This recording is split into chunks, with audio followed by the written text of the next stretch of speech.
somebody we will sorely miss, Justice Hosbet Suresh, associated with a myriad movements, a people's judge committed to justice while he was on the bench and after he retired in the 28 glorious years with the human rights movement. I'll only say this much and then hand over to Justice PB Sawant, which is what a lawyer from the quote-unquote mainstream messaged me a few days back when we lost Justice Suresh, not a human rights lawyer. He said that, I won't name him, but he said that we feel safe. We felt safe with judges like him.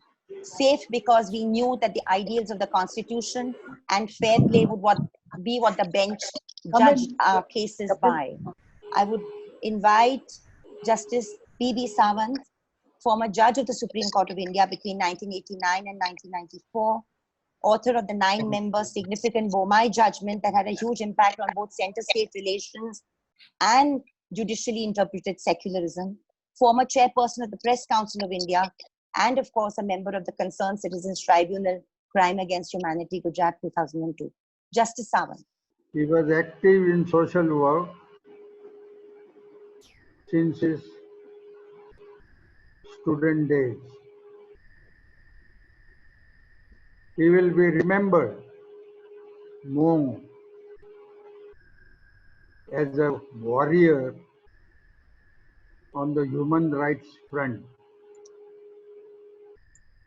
There was no violation of human rights which escaped his attention, and he was there when you called him to associate yourself in any cause worth the public attention. That is why I always looked upon him as an assured and reliable colleague in any work, rather any public work that I undertook. I remember his association with me in the inquiry which was conducted by the People's Commission appointed to inquire into the atrocities and violence against the Muslims in Gujarat in 2002. The like of him are rare to get today. He devoted his time, his energy and intellect to all work. In fact, social work was his another life. He was sensitive, humanist, and rational to the core. And that is why they enthusiastically participated in any cause which involved the repelling of violation of any human right.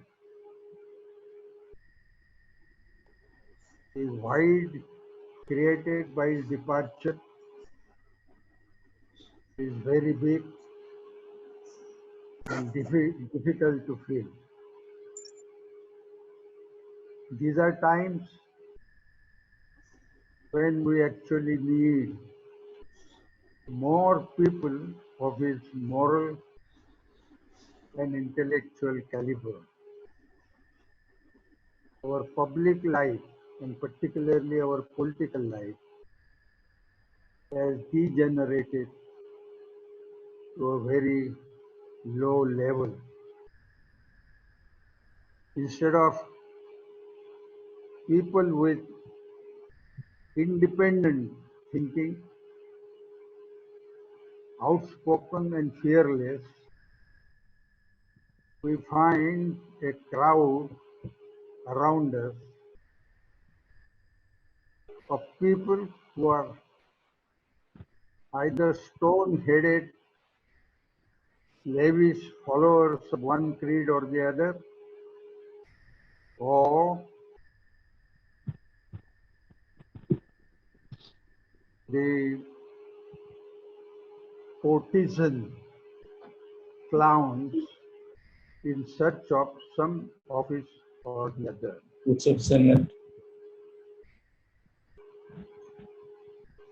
That is why we feel the loss of our friends like Suresh more deeply, more painful, more depressing, and more irreparable. I feel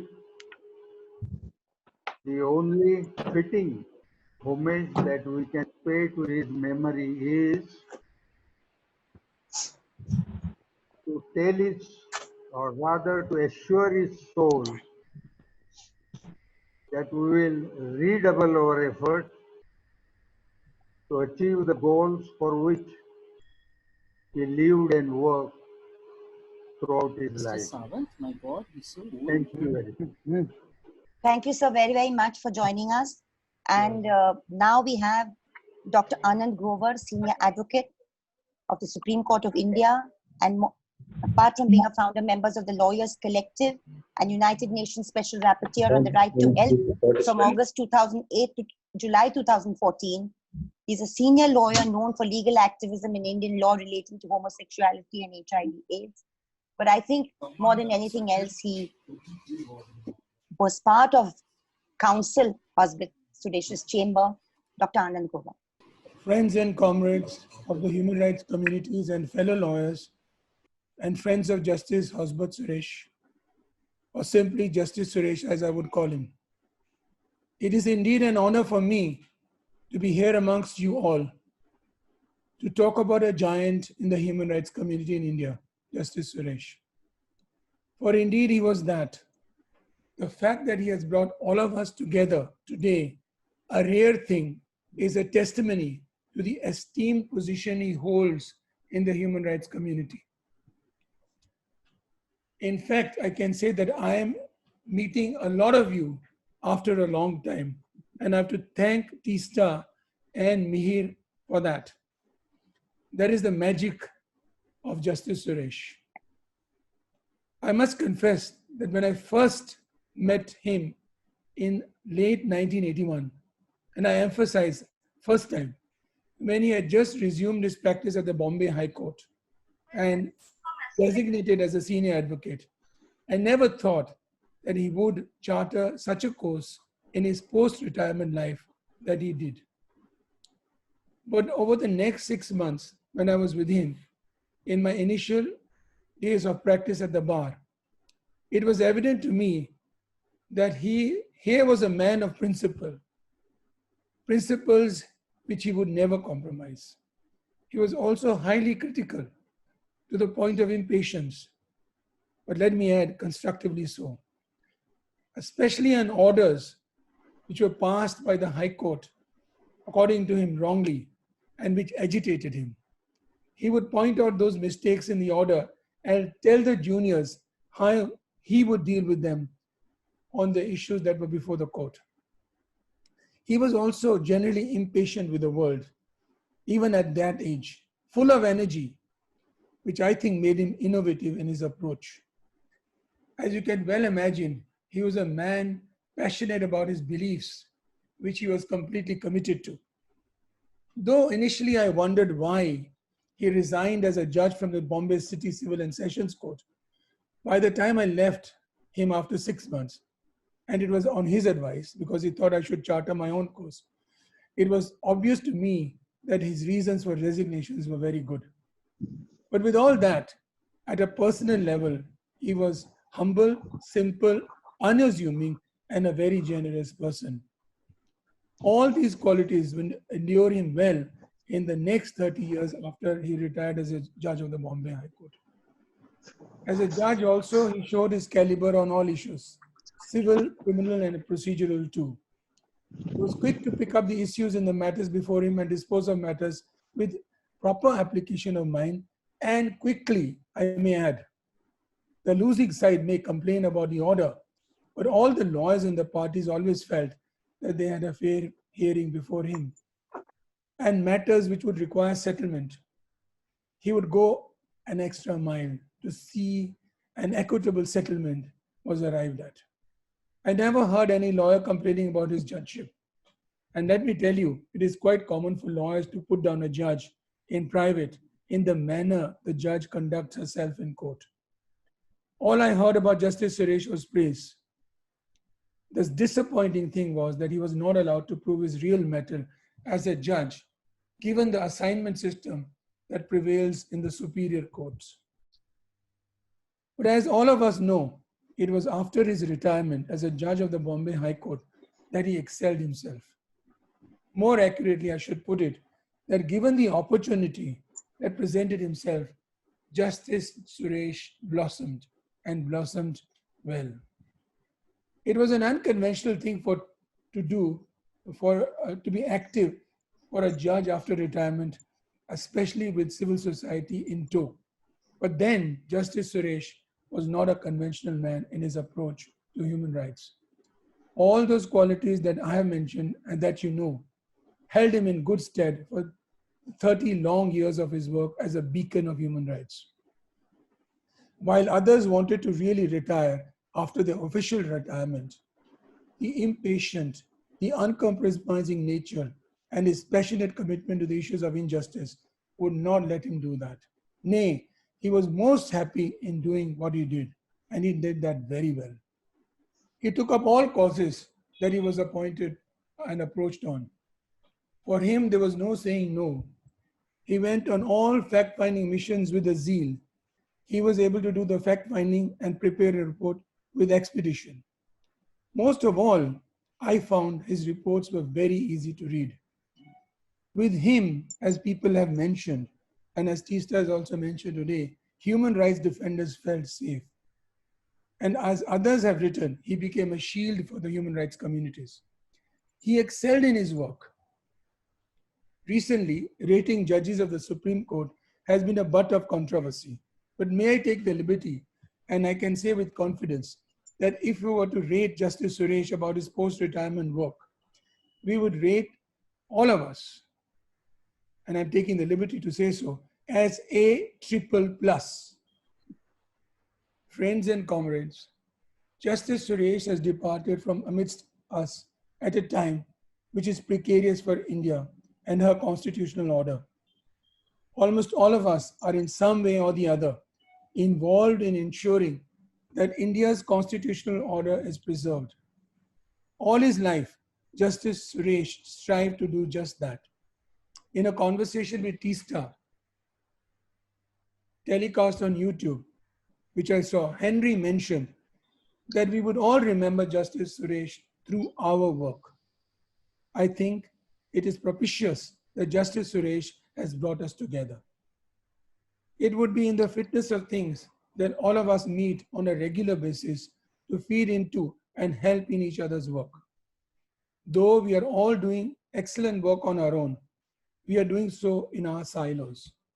In his work, Justice Suresh helped all of us. Though it is not a conventional thing to do in obsequious ceremonies, Justice Suresh would allow me to be unconventional and propose that we continue his legacy by meeting in a human rights conference to be held annually. Wonderful. We shall miss you dearly, Justice Suresh, and miss your passion, your commitment to your beliefs, and your energy, which moved not only you, but which rubbed off onto others. We assure you that we shall carry forth your legacy in dedicating ourselves all the more to the cause of human rights.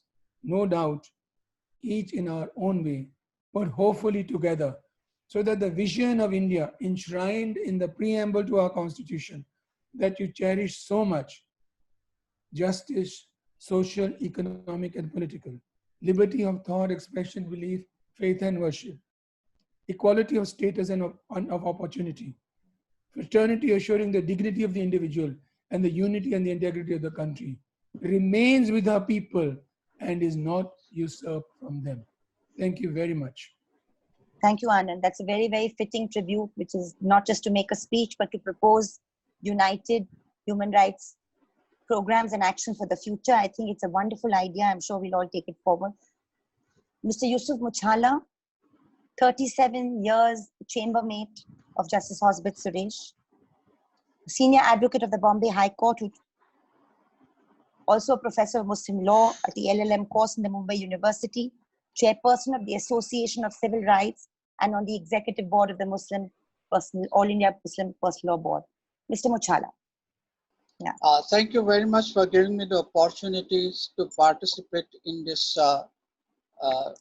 meeting, in which I have listened to the tributes paid by Justice Sawant and my friend Dr. Anand Grover, and I totally subscribe to the views expressed by the previous speakers.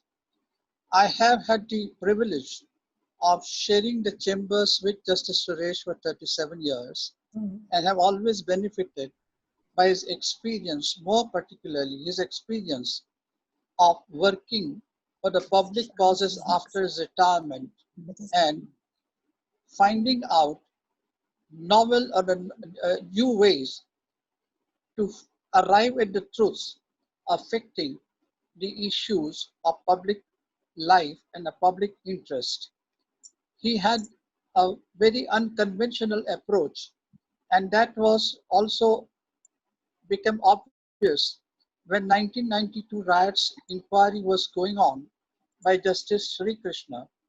And he told, when I was engaged in that inquiry, appearing before Justice Sri Krishna, he told me that this inquiry will take very long, and by the time the report comes out, the whole thing may become irrelevant.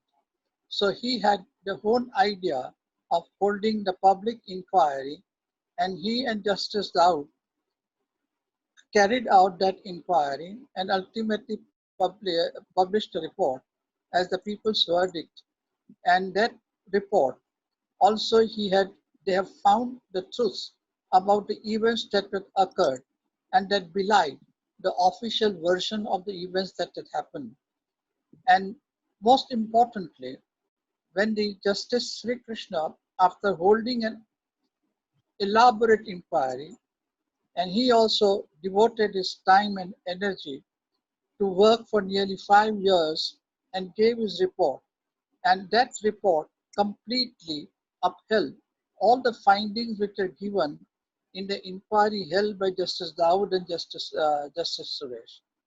This was the first time that the concept of holding the public inquiry by talking to the victims of the events that have occurred and arriving at the truth, that also speaks volumes of the instinct that Justice Suresh had to find out the truth by simple applying the parameters of common sense and being completely familiar with the way in which the people react to the questions put to them, and they come out with the complete truth.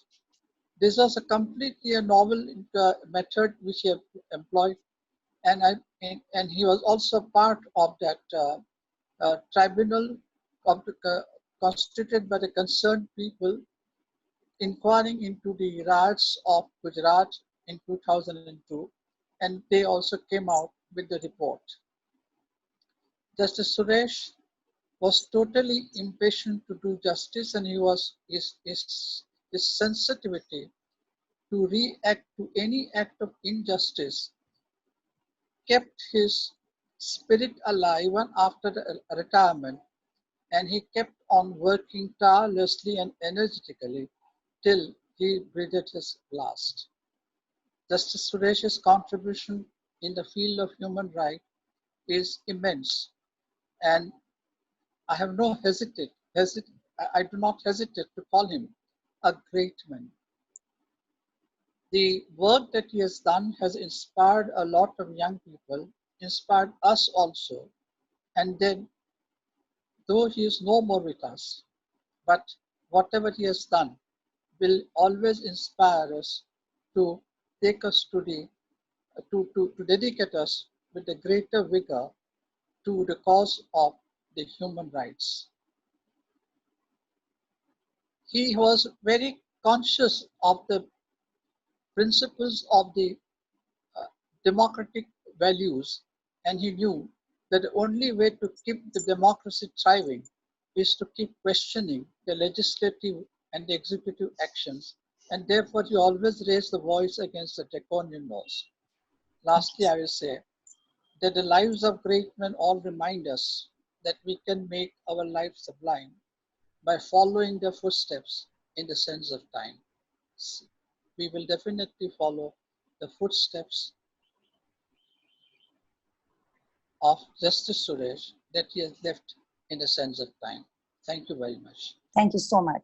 I'd really like to appreciate the fact that all our extremely vast array and fine array of speakers has agreed and kept to the time that we requested them, which is about 4 to 5 minutes, because we really have so many people to listen to. Thank you so much. I would now like to welcome Justice Ajit Prakash Shah. Justice AP Shah is known as he's known to all of us, former chairperson of the 20th Law Commission of India. He was Chief Justice of the Delhi High Court from May 2008 till February 2010. And he of late has been a vocal voice on the rule of law and independence of the judiciary. And as we all know, that one of the most significant Delhi High Court judgments in the Nas Foundation versus NCT of Delhi case was co-authored by Justice Shah and Justice Muralidhar, which first read down Article 377 to decriminalize consensual sexual acts between consenting adults. Justice AP Shah. We are assembled here today not to mourn, but to celebrate the life of an extraordinary person who was inspirational to thousands of human rights activists in this country. I had known Justice Hosbet Suresh for nearly 4.5 decades, since the time he was a judge of the Bombay High Court. He left a memorable legacy of a judge who was most equitable, fair, humane, and hardworking. In his 3 decades of public life after retirement, Justice Suresh made path-breaking contributions to the human rights space. Wherever there were instances or occasions of human rights violations, Justice Suresh's wisdom, presence, and support always made an appearance. He conducted investigations and fact-finding missions in innumerable cases, but the most remarkable of these were arguably inquiries conducted in the aftermath of Kaveri riots, the Bombay riots, and the Gujarat riots. His contribution in the investigations against the excesses of the army in Kashmir and Manipur was enormous. I also distinctly remember his role in the fact-finding mission in the forced evictions in Sanjay Gandhi National Park in Mumbai. What was most remarkable about Justice Suresh was his enthusiasm and energy to go to different places in pursuing the citizens' causes and complaints till his very end. On many occasions, he would mention the influence of Justice Krishna Iyer's philosophy on him and the contributions made by both of them to our country are immeasurable to the space of human rights and fundamental rights activism. Lastly, he said his voice was conscience, which was also the title of a book he wrote.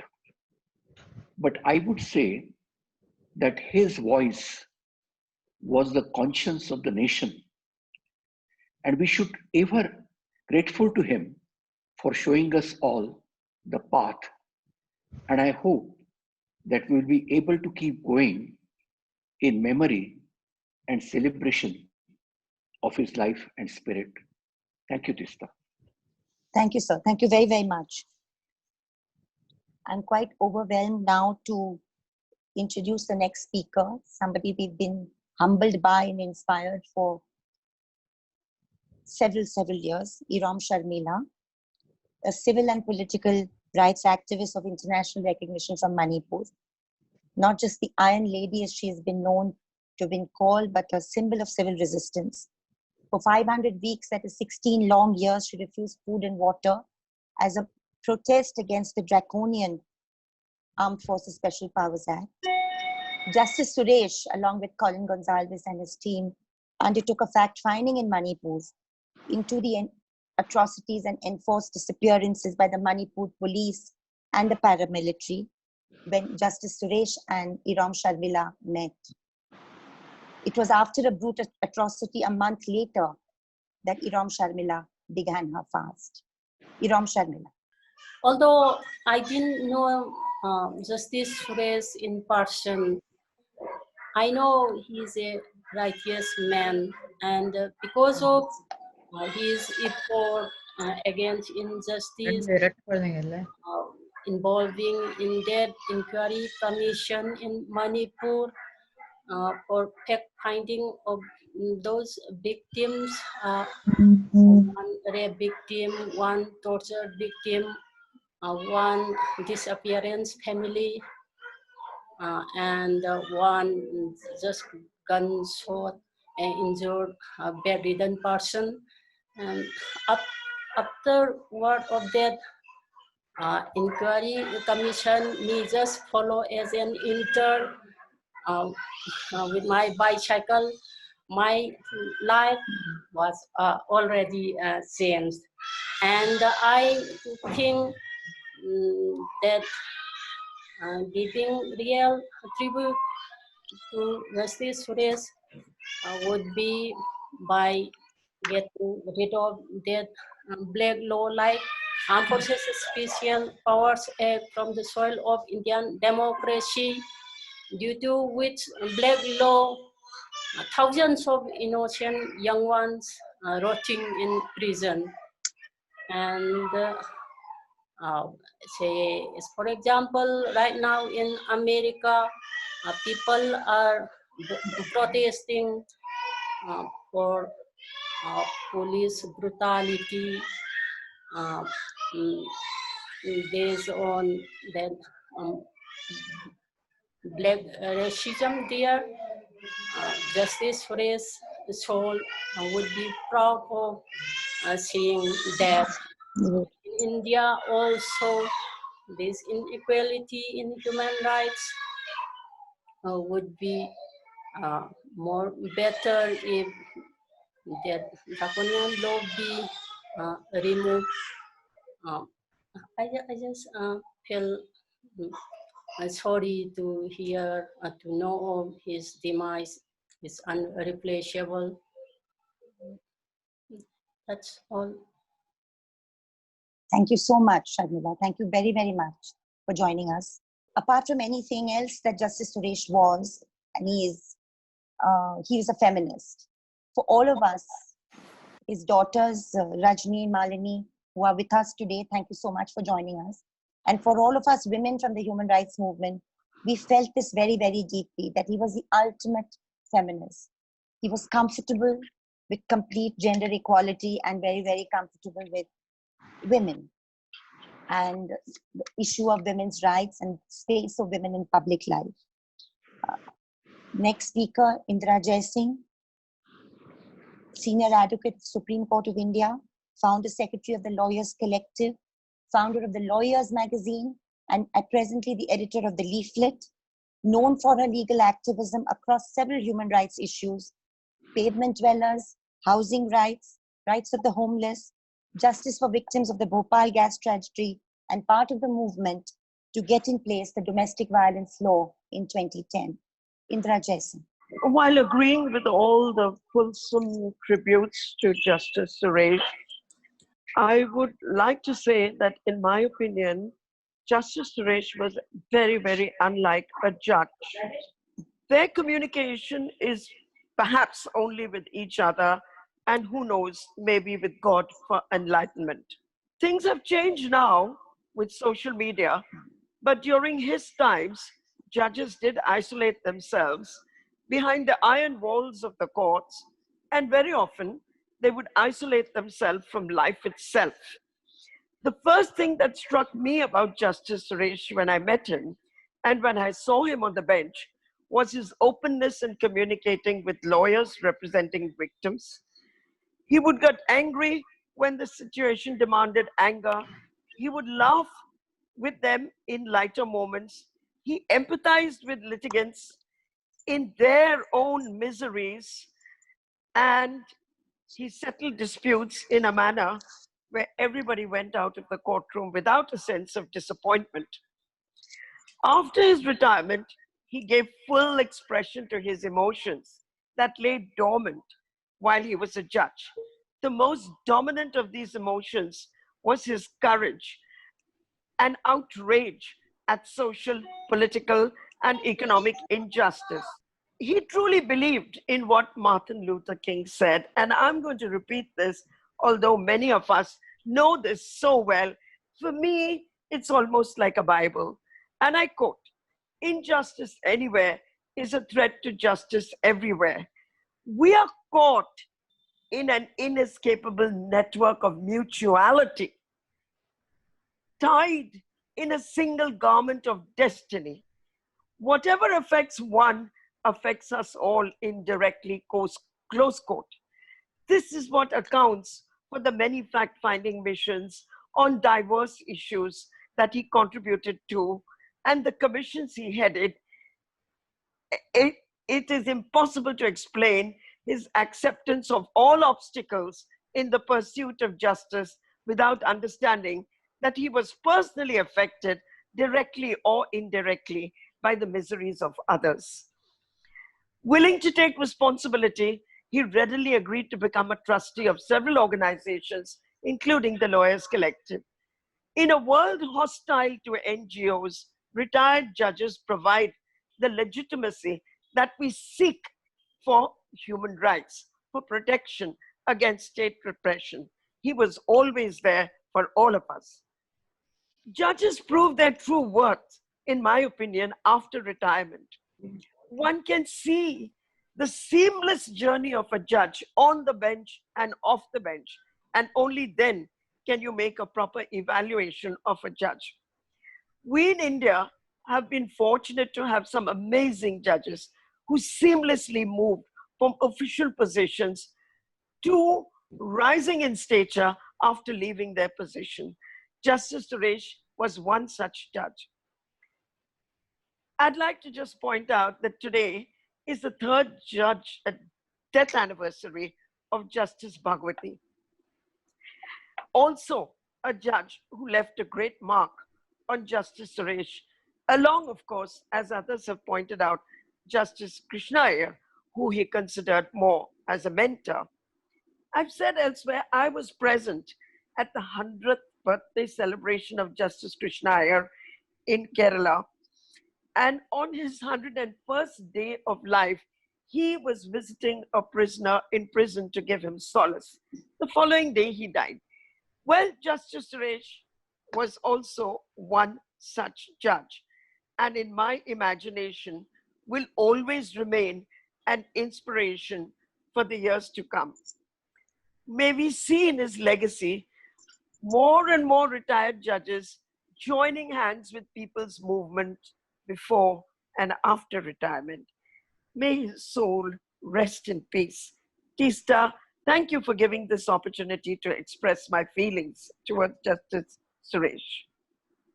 Thank you, Indu. We have now with us Medha Patkar ji.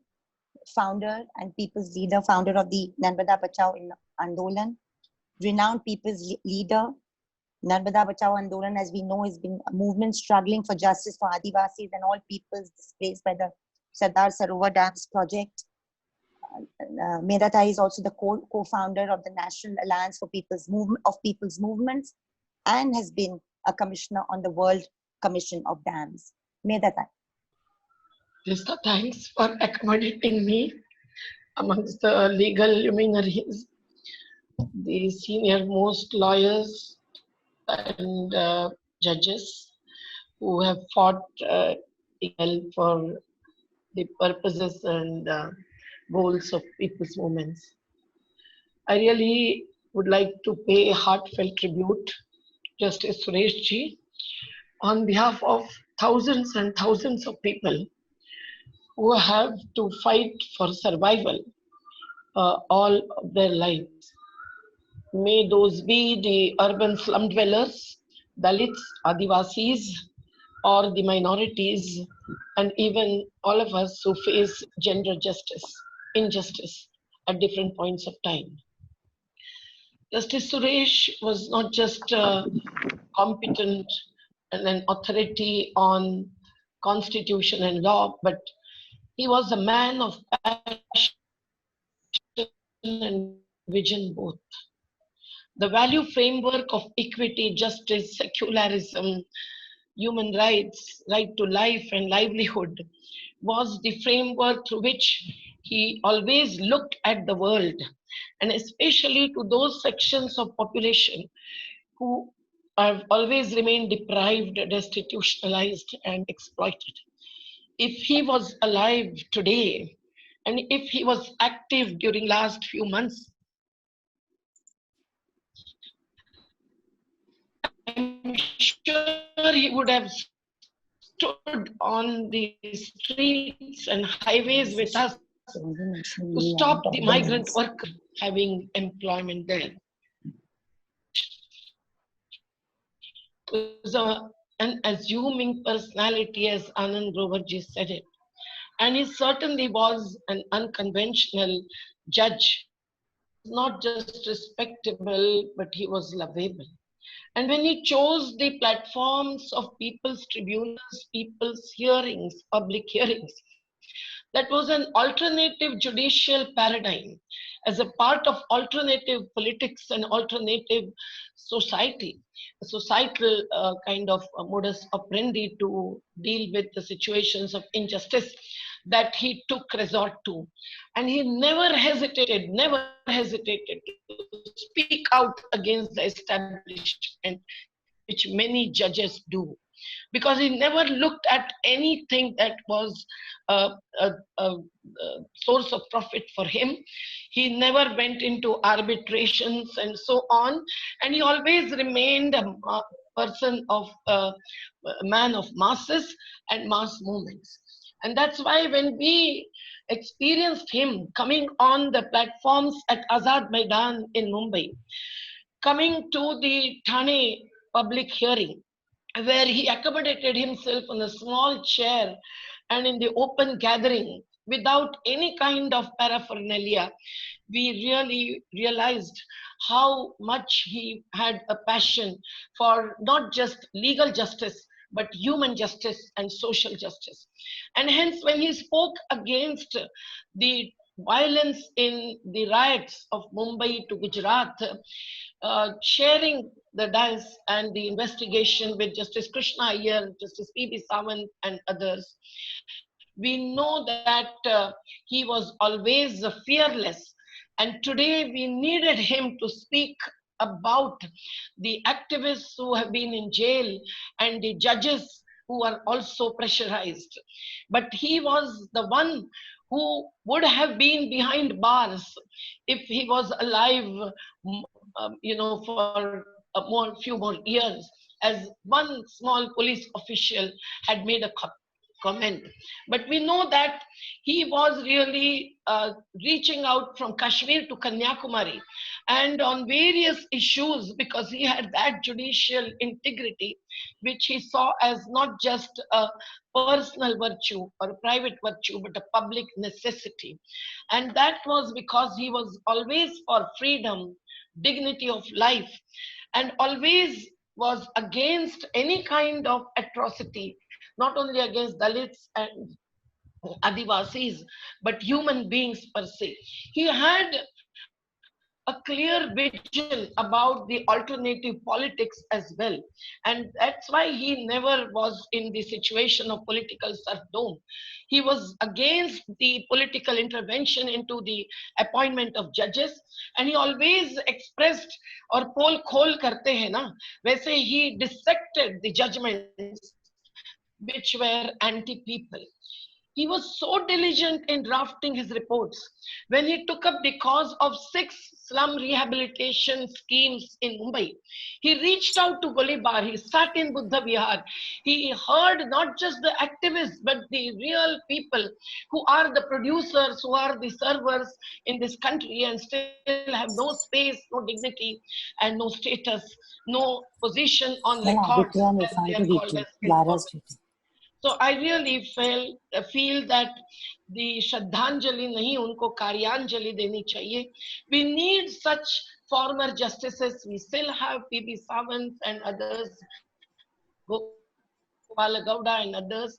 We had Justice Rajendra Sachar, who was of the same caliber. And we know that the posthumous award to Justice Suresh would only be coming together of all those who are today brought together by Teesta Setalvad, a fiery fighter herself. And the justice is really lacking in every situation and every resistance in this country. He felt a lot for all those who were displaced from their homes and hearts, from their land, forest and water and rivers and riverine ecology. He was very knowledgeable about environment, the political and economic environs he always exposed with his courageous approach and the value framework, as I just said. I will not say anything more, but I say that he was against intolerance of any kind. But he was himself intolerant of injustice. And that's why he really felt passionately against the communal violence. And if he would survive today for a few more years, I'm sure he would establish a real popular forum to fight the present communalism, casteism, and injustice. We really would miss him a lot, but also would continue with the inspiration that he has left behind, not only for the judiciary, but every pillar of democracy, including the people, the common people, whom we consider as the first and the foremost pillar of democracy. Thank you, Justice Suresh, for all that you have done for us. We could not do much for you, but we will in the future. Thank you, Medha. Thank you so much. Before I ask Jesurathinam ji of the Coastal Action Network to speak, a movement that Justice Suresh was really committed to, I just want to say that Irfan Engineer from the Center for the Study of Society and Secularism, Colin Gonsalves, Human Rights Law Network, Indu and Anand from the Lawyers Collective, Flavia from Majlis, Henry from People's Watch, Mihir Lara from the People's Union for Civil Liberties. All of us have put together this meeting, and it would not have been possible but for a collective effort, like Anand said, which is more and more the need of the hour as we continue our own battles, that we move together collectively. Jesurathinam ji, please, over to you. Thank you for this opportunity to participate in this meeting. I would like to say that Justice Suresh is a strong believer of human rights as a collective rights and not alone as individual rights. When he was coming with us and traveling with us for the expert committee, on behalf of the expert committee constituted So just asking, Jesus, what is environmental activism if in the name of protection of environment and beautification of Mumbai, the street vendors are removed and there are NGOs behind that? It pains me a lot. Yes, environment is always linked with the livelihood rights of the communities, and it cannot be separated and it cannot be seen in isolation from the community's rights. And just by removing the communities, if environment needs to be protected, he was against it. And he believed that human rights are indivisible, interrelated, and interdependent, and includes civil, political, economic, and social and cultural rights. And we had, as part of Coastal Action Network, we constituted a expert committee to look into the impacts of industrial aquaculture on the livelihood of coastal communities and environment in the year 1994. The citizen report which came out, headed by Justice Suresh, was quoted by, in the judgment, the verdict by Kuldeep Singh, Justice Kuldeep Singh, in the public interest litigation filed by veteran Jagannathan versus Union of India. And this report was taken and nearly 13 pages were included in the verdict from the report, saying that this is a citizen's report and which looked into, and it was headed by Justice Suresh, and which looked into all the environmental aspects and the livelihood aspects of the farming and coastal communities by the industrial aquaculture. So this was a really big judgment and people's in favor of the people. And so Justice Suresh was behind it and he supported us a lot. When we were traveling in the vehicle after visiting the villages to look into the shrimp industries, we were blocked by the industrial owners and trying to puncture our vehicle. But the people really supported us and he was so brave and he got down of the vehicle. But we told Judge, please sit inside. But he was so brave and he stood with us in all moments. And Justice Suresh, to quote another incident, is we requested him to be part of the expert committee to study the impacts of the proposed petrochemical park and the industries related to it, which coming in the pristine ecosystem of Pulicat Lake and Kattupalli ecosystem, which is a very good ecosystem. And the Pulicat Lake is the second biggest brackish water lake in India. And it is a Ramsar site, declared as a Ramsar site. But today, and his report really speaks of the impacts on that area. And he never hesitated to walk any distance. When he was just walking with us, and he sees other team members walking ahead, he would ask, where are they? We were walking with Ozzy Fernandez, Gandhi Medi, and Jiva. He was saying, where is Ozzy? I told, Ozzy is there in front. When he can walk there, why can't I walk? No, Judge, it's far away. No, I would go there and visit the people, sit with the people, and get the evidence, and then bring out the report. It was such a thing that he meticulously worked on the reports. He contributed to the reports from environmental angle as well as human rights angle. So he was really, when he visited to India, Tamil Nadu again, he said, more than Maharashtra, visiting city villages in Maharashtra, I have used to travel so many times to Tamil Nadu. I'm here really at least 3 times a month. And he recognized all the activists, not only environment, human rights, and other women's rights, and all activists in Tamil Nadu. And he was so much, he contributed to the moment which we worked with, especially I come from, I represent here Coastal Action Network, which took up the issues, which is taking up the issues till today, the environmental and ecological protection of livelihood and ecology of the coastal communities. So he was really a total, and he is also one of the advisory committee members of Coastal Action Network.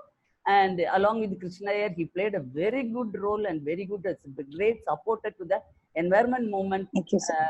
Yeah, with the look of that environment cannot be separated and looked in isolation, like protecting all the animals. And I believe in protecting animals. That is not my, only protection of animals and birds and other things cannot be done. It has to be linked with the livelihood issues of the communities which are dependent on those resources, on coast, on sea and forest, everything. Thank you. So that was his basic belief, and that really encouraged us to work with him in all his wherever work with him on all our issues what we took in the.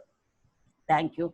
And I really when I heard that, I was very much upset, because he has stayed with us, he has walked with us, he has encouraged us, and always when judges if their judgment is wrong, you say, I can boldly come. Yeah, I can boldly say that I am from the judges community, so I can criticize them, because I will not be penalized for that. Right. That is the way he acted. Thank you. Thank you so much, Jesurathinam ji. Thank you so much. Yes, he was brave, he was passionate, he was humorous, he was gentle, and he was also impatient. Like Colin wrote in his piece in Live Law, farewell Justice Suresh, but you will be with us always. Mr. Colin Gonsalves, Senior Advocate of the Supreme Court of India, before that of the Bombay High Court, co-founder of the HRLN, Human Rights Law Network, of which Justice Suresh was chairperson, a specialist and passionate advocate for labor law, human rights protection, and public interest litigation. He was awarded the Right to Livelihood Award in 2017, and he was also a member of the expert group appointed to draft the optional protocol on the International Covenant on Economic, Social, and Political Rights in 2006. Mr. Colin Gonsalves. Well, I had a great time going with Suresh for many fact findings. And I remember one where we put him and Justice Daud into a canoe to push him across the river to get out to the other side to meet the tribals. And he learned something there, and that's what made the People's Tribunal something so important to him. Because the people said this is the first time that any judge has ever bothered to come to a tribal hamlet to find out what happened to us. Yeah. And I think that stuck in his mind, that people never go, judges never go outside to meet people. And here he went, and this is what the people told him. And after that, he was wedded to the idea of going to distant places and doing people's tribunals. I went to him to many places. I have very fond memories, actually very happy memories of Justice Suresh. I remember in Chhattisgarh, we were surrounded by Salva Judum supporters in the guise of reporters, who surrounded us and questioned him very intensely about his values and his ideology and so on. And we had to make a hasty retreat and come out. Manipur, of course, was the turning point. And I think one of the, like the Bombay riots, was one of the best tribunals done. And very historic, because it laid the foundation of doing very meticulous documentation of people who were killed, raped, and tortured. And the record was so complete at the end of that very traumatic tribunal. There was a time when somebody was being interviewed. He was standing in front of Justice Suresh, and his stomach had been cut open. He hadn't got medical treatment, and the wound had healed with part of his intestine standing out, and he was holding it in his hands and talking to him.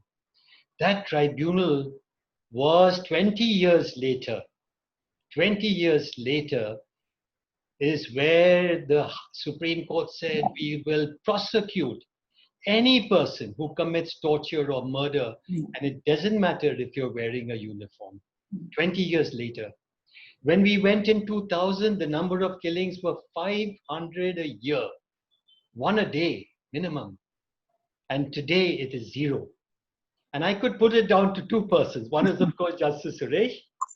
And the second, of course, is Bablu from Human Rights Alert, who took the lessons of that tribunal and meticulously documented the thing and took it to court and so on. I want to point two things that he taught me. Eternal optimism.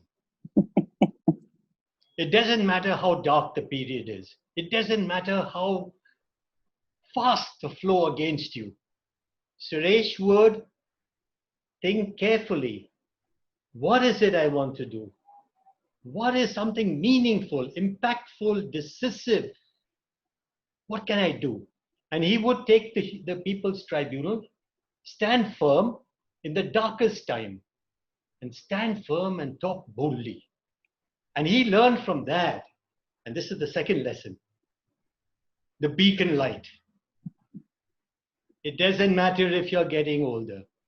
It doesn't matter if your body is becoming weaker. It doesn't matter. He knew he had one thing, that he was a beacon light, like a lighthouse in a storm.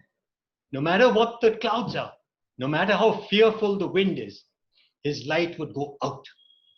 And he knew that even if his body was getting weak, his mind wasn't, and his tongue was as sharp as before. And that he could speak, and he could speak against tyranny in such a way that he would have a disproportionate effect as compared to his body size and so on. A huge effect. And he realized the beacon light approach, that when he spoke, tens and thousands of young people were inspired to stand up and speak. Like in Manipur, when we went, we were surrounded by the police. In Chhattisgarh, we were surrounded by the Salva Judum. And he would stand, not afraid. And he would stand and speak so boldly against tyranny and oppression. He taught young people everywhere, all those who came in touch with him, that they must all be beacon lights and stand up and speak against oppression. And I know I'm a little late. I'll take a minute more. In Chandigarh, where the victims of the Punjab massacres came, all of them with the pictures of their sons and daughters who were killed. He heard a story there which moved him deeply. It was the story of Jaswant Singh Khalra, who had discovered the killings, the fake encounters in Punjab, and got all the lists and so on. Jaswant Singh Khalra said, and it moved Justice Suresh to hear this. He was in Canada. He disclosed the list in Canada, and then he came back to India knowing he would be killed. He said, when they asked him, why are you going back? Khalra Sahab, why are you going back? The police have already told you they will kill you in front of your family. He said, I'm a little diya.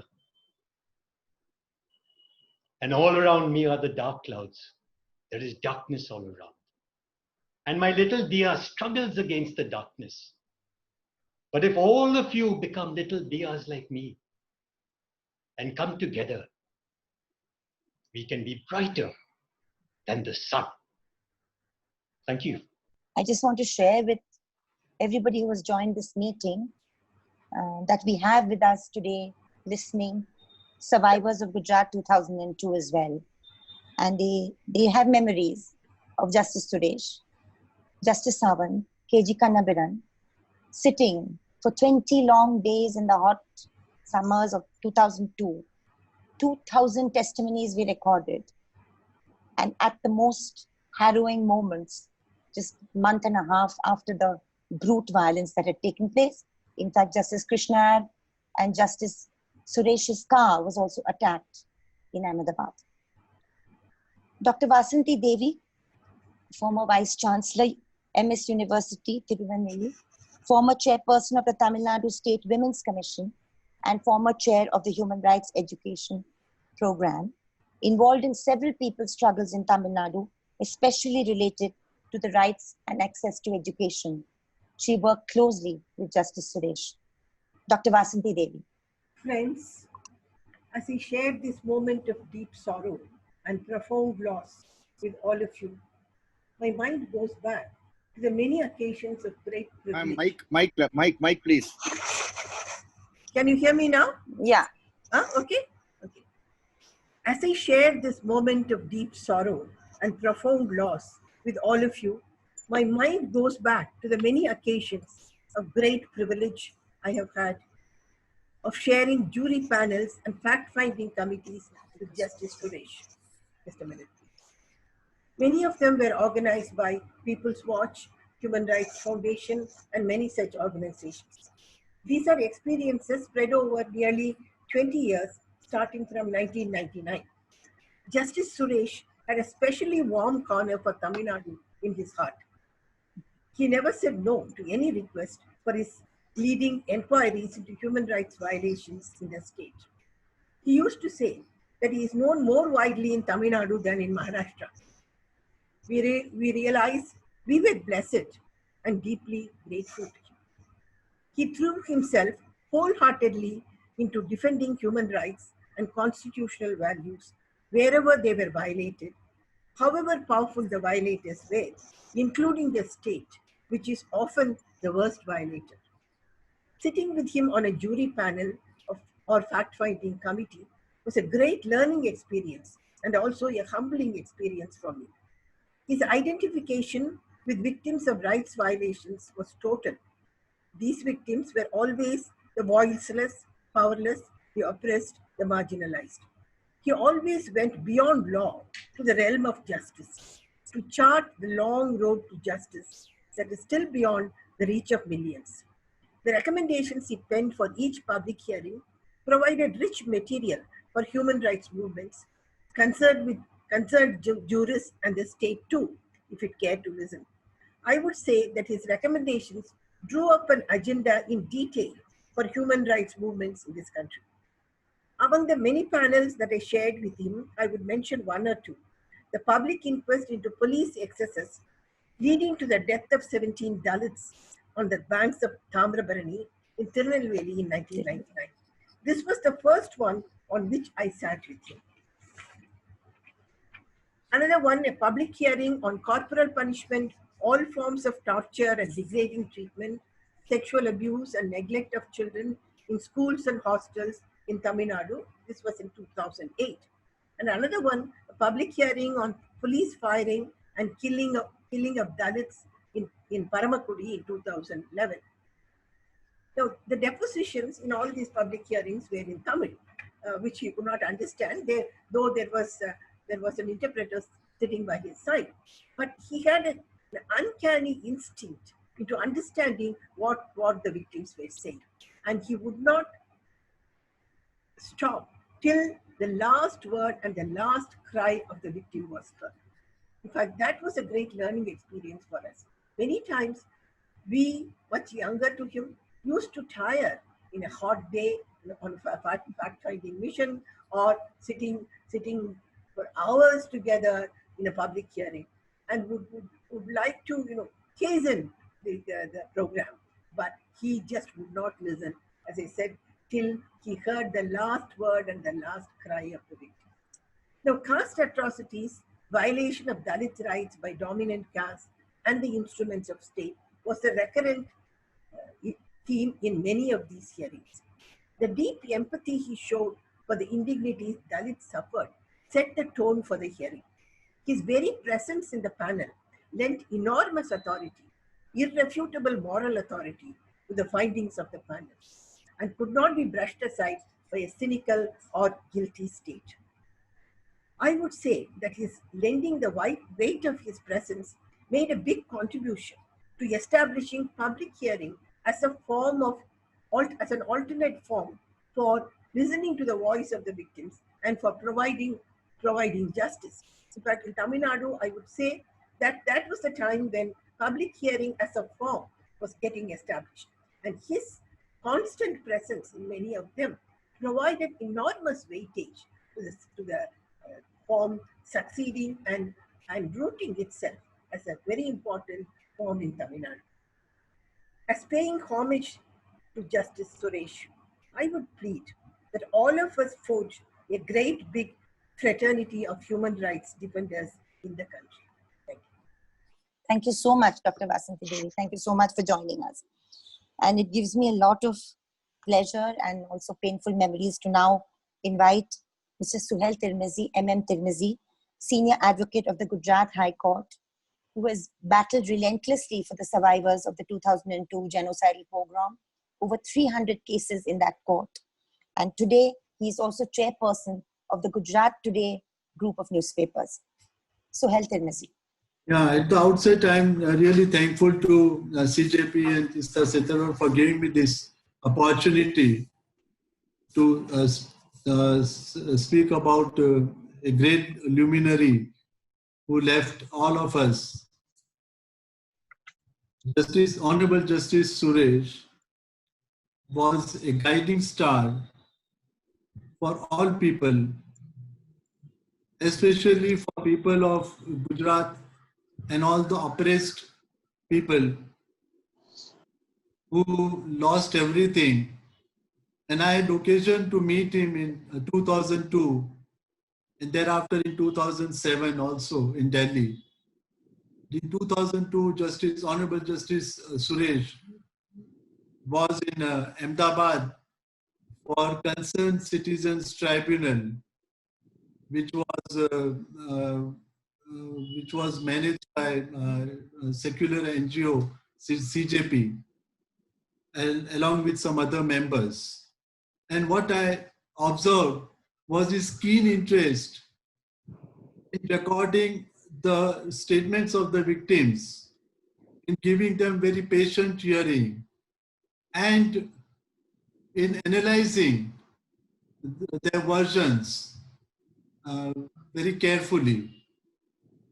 And then thereafter, his recommendations that would go a long way in addressing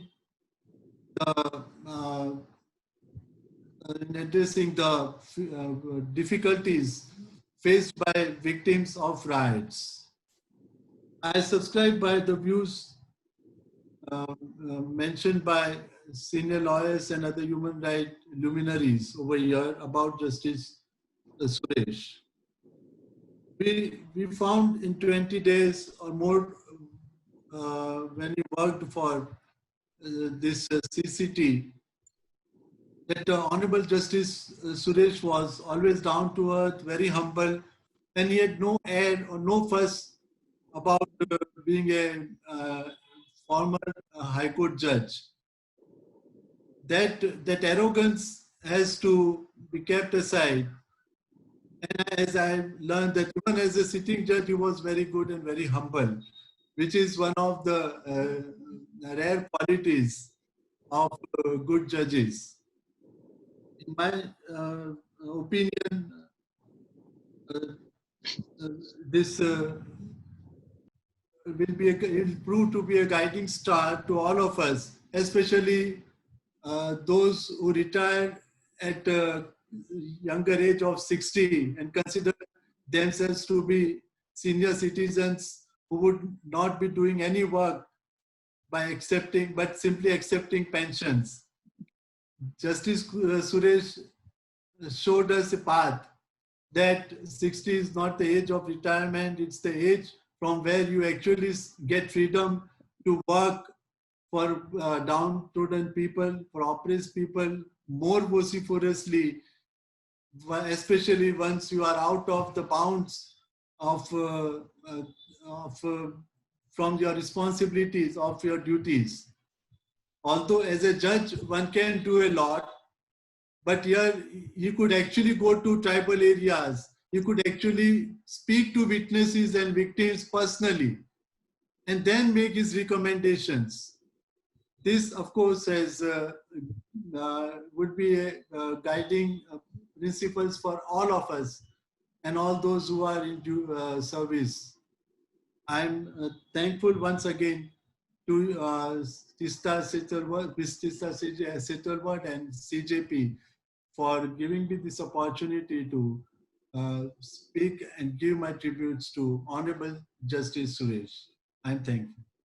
Friends, this is a very unusual meeting. We are living in unusual times. The COVID-19 pandemic lockdown has forced us to do a virtual meeting to celebrate the life and the contribution of Justice Suresh. And we are very, very lucky in these very unusual times to have Radhika Sood Nayak, a very well-known Sufi singer, who will now render a musical tribute to the life of Justice Hosbet Suresh. Thank you very much, Teesta. Thank you, Irfan, for having me here today. I have only read about the people who are here today, but this is the first time I'm participating in anything like this, so I'm very grateful for that. So I sing Sufi Kalam, and while I was listening about Justice Suresh from the different speakers, what I was really actually visualizing was that here was a Sufi fakir who lived in our times.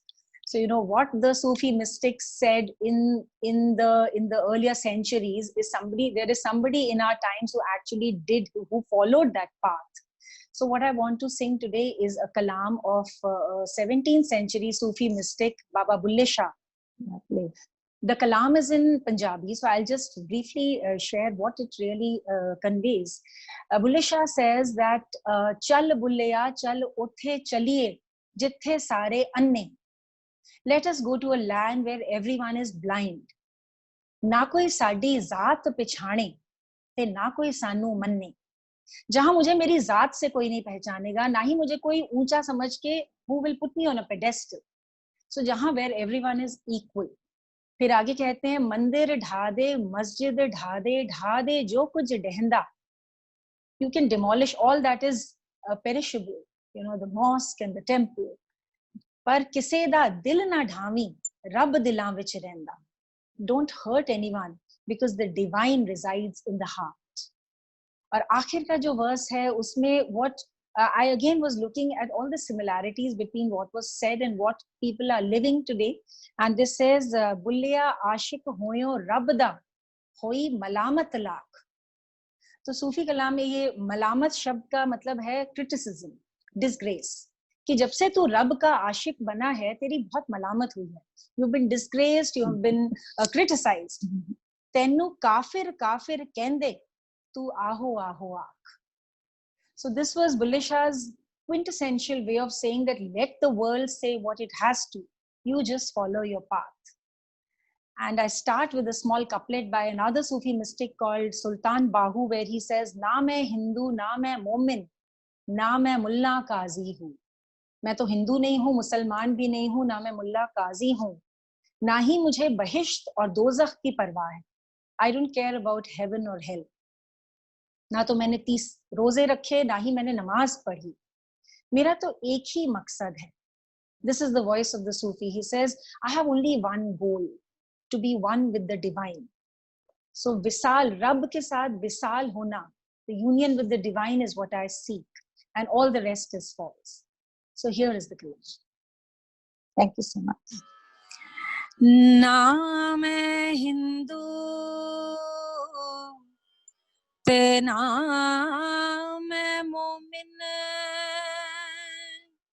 ना मैं मुल्ला काजी हूँ, ना दिल दोज़ख मंगे मेरा, ना शौक बहिश्ती राज़ी. ना मैं तीहों रोजे रखे ते ना मैं पाक नमाजी हूँ. बाज विसाल रब दे बाहू,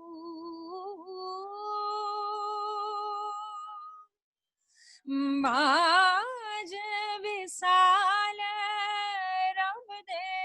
बाहू. दुनिया झूठी बाजी हूँ, दुनिया झूठी बाजी हूँ.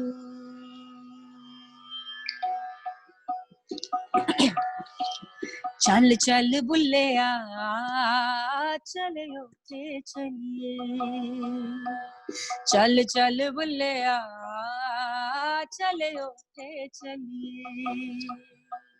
चल बुल्लिया चले ओथे चलिए जिथे सारे अन्ने चल बुल्लिया चले ओथे चलिए जिथे सारे अन्ने ना कोई साड़ी जात पिछाड़े ना कोई साड़ी जात पिछाड़े ते ना कोई सानू मन्ने चले ओथे चलिए चल चल बुल्लिया चले ओथे चलिए मंदिर ढा दे मस्जिद ढा दे मंदिर ढा दे मस्जिद ढा दे जो कुछ डहंदा मंदिर ढा दे मस्जिद ढा दे जो कुछ डहंदा पर किसे दा दिल ना ढावी पर किसे दा दिल ना ढावी रब दिलां विच रहिंदा चले ओथे चलिए चल चल बुल्लिया चले ओथे चलिए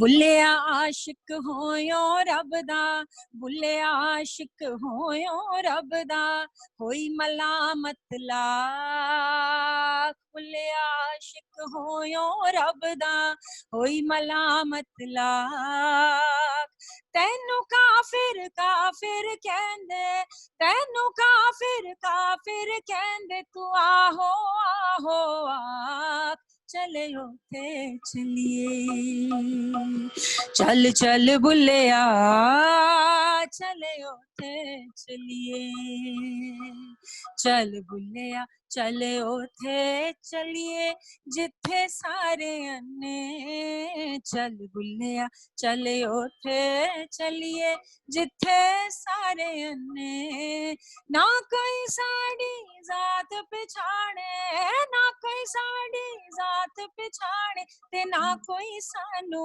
मन्ने चले ओथे चलिए चले ओथे चलिए चले ओथे चलिए चले ओथे चलिए Wow, wow. Thank you so much, Radhika. Thank you so much, Irfan, for making this happen. Irfan Engineer, Director, the Center for the Study of Society and Secularism, Director of Institute of Peace Studies and Conflict Resolution, author, lawyer, activist, somebody who's known Justice Suresh not just personally himself, but also through one generation earlier, which is his esteemed father, Asghar Saab, who is also an inspiration to all of us. Dr. Irfan Engineer.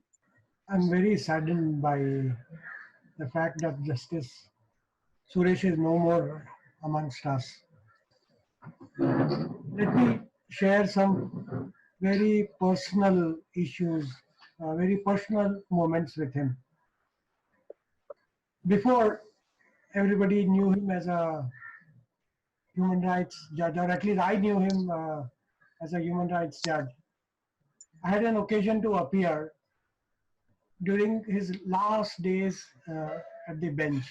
And my beginning, a very nervous lawyer who's just standing up in the initial days, nervous to speak before a judge. And actually he made me feel so comfortable, even though I was just a junior and a beginner, only because the cause for which I was arguing in that case. He actually gave me more than what I had prayed for, by very cleverly bracketing some of the words and excluding from the prayer in such a way that I actually got more than what I was praying for. That was a judge. He built my confidence. I was so happy outside. I just sort of stepped out of the courtroom and jumped in excitement that I had won a case, and it built up my confidence. Justice Suresh used to often come for CSS meetings, and he always used to tell that whenever Asghar Ali engineer calls or whenever CSS calls me, I can't refuse to come. And he would make us feel very comfortable. The apt words that come to my mind right now are that he was Sukh ki chhaya. Only until he began to speak. He was so passionate once he began to speak, because all the passion for his commitment to human rights would come out only at that moments, only those moments. Otherwise, he was a lively, humble person. If people were coming late for the meeting, he would make you feel comfortable, even though he was an esteemed speaker, invited guest, an esteemed speaker, a respected speaker. He would make you comfortable. Don't worry, this happens in India. People don't respect time. He would make us comfortable as organizers. I see him as a radical humanist and a radical Gandhian, wearing khadi. I remember that 25 years after his retirement, Majlis, CSS, HRLM, and some other organizations got together to felicitate him. I was sitting on the dais, and there were some legal luminaries, and such a contrast that I experienced at that moment, and that was a telling moment. Some, of course, there are many activists and many people, all was full, but there were some senior lawyers and retired judges, all in suit and tie and etc. And Justice Suresh always wearing khadi kurta, in order to identify with ordinary people, and make them comfortable in his presence. Whereas I have nothing against people wearing suits and ties. I have absolutely nothing against. Well, they sometimes intimidate ordinary activists and people. So he was encouraging towards young people, young activists. He encouraged in many ways. He encouraged me in many ways. These are some of the personal moments that I wanted to share.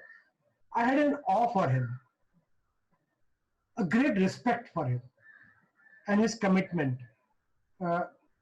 He wrote many books on human rights. He lectured on human rights. He ran a course in Bombay University, a diploma course in Bombay University, along with the Civics and Political Science Department on Human Rights, where diploma was given. I was also one of the persons who used to be invited for that course to lecture along with him. Those are some wonderful moments that I have with Justice Suresh. I think we are running a lot behind time, and we will really miss Justice Suresh. These are the times we need him more, and we'll miss him. Great respect for Justice Suresh, and we will carry on his legacy. In the chat box, there has been a suggestion that let us get together to carry on his work, not working in silos. And Father Cedric Prakash has sent that message in chat box, and I endorse that. Commit myself and ourselves to working together on the issues that were dear to all of us. And Justice Suresh. Thank you. Thank you, Irfan. So many facets of a man's life, well lived, really nice long innings. And like Rajni has been sharing with me, very, very happy moments with the family as well, intimate moments. Despite all the pains and the shocks and setbacks, he always remained urbane, gentle, happy, humorous, and yet impatient and angry about human rights solutions. Ms. Lavia Agnes, advocate and co-founder of Majlis Mumbai, a feminist lawyer who has campaigned for the representation of women on matrimonial rights. She's visiting faculty at Nalsar, Hyderabad, and the Jindal Global Law School, and is also very, very closely associated with Justice Hosbet Suresh. Flavia. Thank you very much, Teesta. It's a great honor for me to be part of this panel. And what the speakers before me have brought out is the multiple dimensions of this great personality. We heard about his commitment to his work, the tirelessness in which he carried on his activities, his commitment, his dedication, his integrity on the bench, off the bench, while he was a judge, post his retirement, etc. So what is there left to say now? But in fact, this man was so great, I don't think this meeting itself can exhaust all his dimensions. But what I want to bring here is something very personal. What he meant to me personally. I know he meant a lot to the marginalized, to the Adivasis, to the Dalits, to people in Kashmir, to people in Manipur, Tamil Nadu, Gujarat, riot victims, etc. But when I say Justice Suresh was a trustee of Majlis, people always wonder, journalists wonder, but you're not a human rights group. So how come he's your trustee? But as Teesta mentioned earlier, according to me, he's the ultimate feminist man of our era. And for him, the personal was the political, and the political was the personal. We talked about him being gentle, being humane, being soft, being afraid, being unassuming. And when we talk about these multiple fora in which he participated as inquiry commission, people's verdict, people's tribunals, various names, citizens' rights, etc. You always wonder, or at least feminists would wonder, what was he like at home? What was he like with his family? What kind of a man he was? Because as we all spoke, you would think that he would have no time for his family. So here I want to share my own experience on what I observed in him and why I came to this conclusion that he is the ultimate feminist. I just want to list out 2 or 3 facets of his life. I just become a lawyer, started practicing in 1991. So I never really appeared before him. But he had already retired by then in 1991. And 1993, we all know Bombay riots happened, the People's Tribunal happened, all of us participated, and it was my first human rights movement association in that sense. But before that, it was more just women's rights. But here the issue of Muslims, minorities, Muslim women in particular, is something that clicked for me. So in the Behrampada area, in the Bandra, Kalanagar, all these areas, we were given an assignment to bring victims before the commission so that he can hear them himself. In the midst of this, in 1993, his wife passed away. And the commission work was time bound. It had to come out within 6 months. That was the whole purpose of this. It was working against time. We went to the funeral. That's the first time I visited his residence in St. Martin's Road in Bandra. And I thought to myself that this entire exercise will go off the track because this was not what was scheduled. We were all there. And we thought now next few days nothing is going to happen. But that didn't happen. He was back on track the next day. Despite his misery, she was quite young. She was around 56 years old.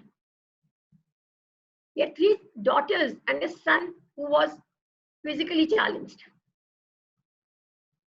So he came back on the track.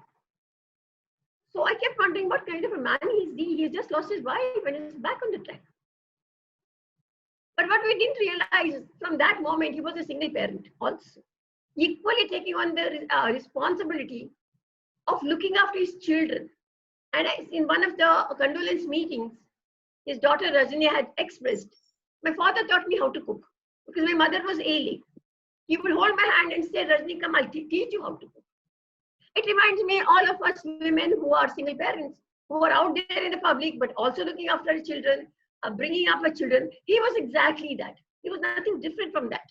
So while he did all the work in public, there was also his rich personal life, his extreme involvement with his children. He always talked about as a judge, as a sitting judge of the city civil court. He had introduced the concept of mediation, of settling disputes.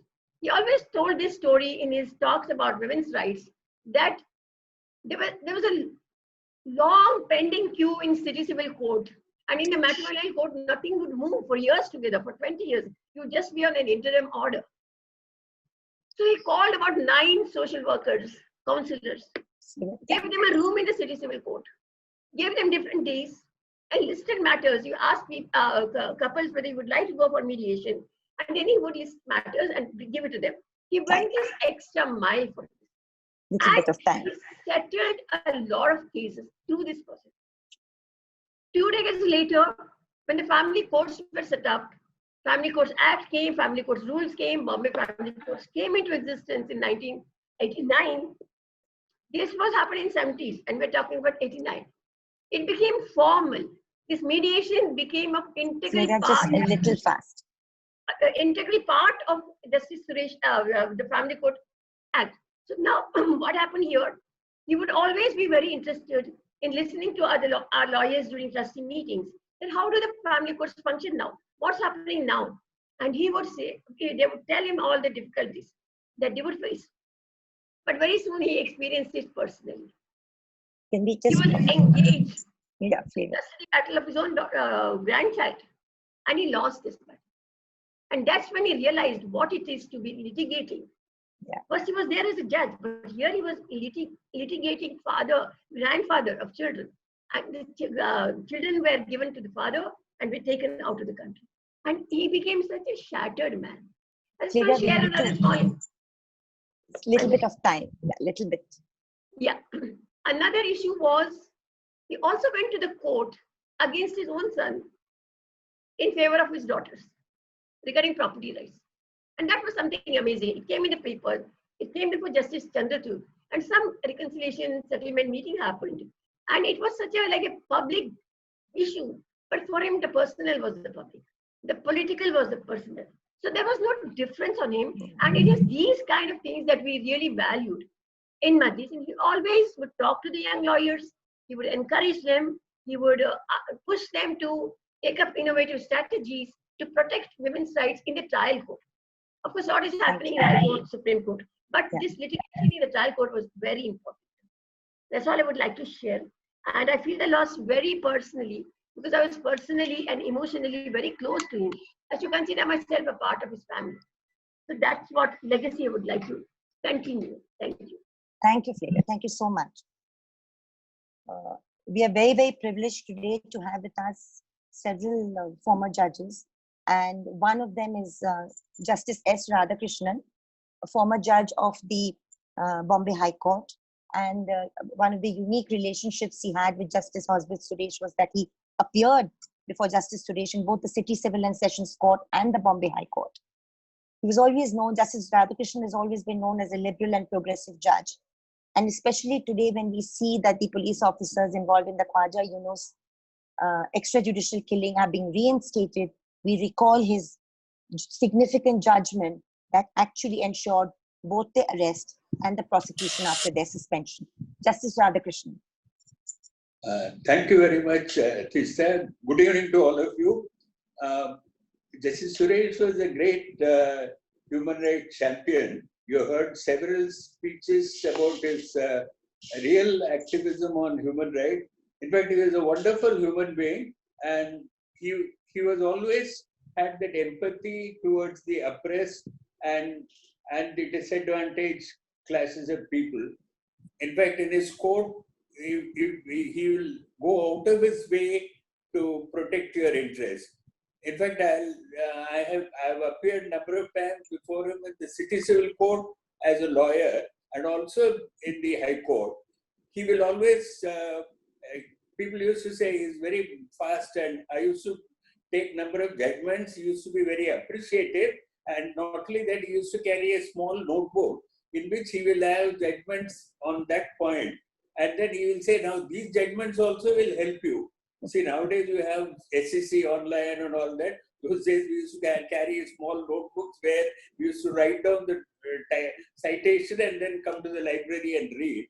He was extremely pro-poor and oppressed classes and deserving category. One incident I would like to recount. As a law student, I had first attended Justice Suresh's court in the City Civil Court, where two big legal stalwarts were appearing before him.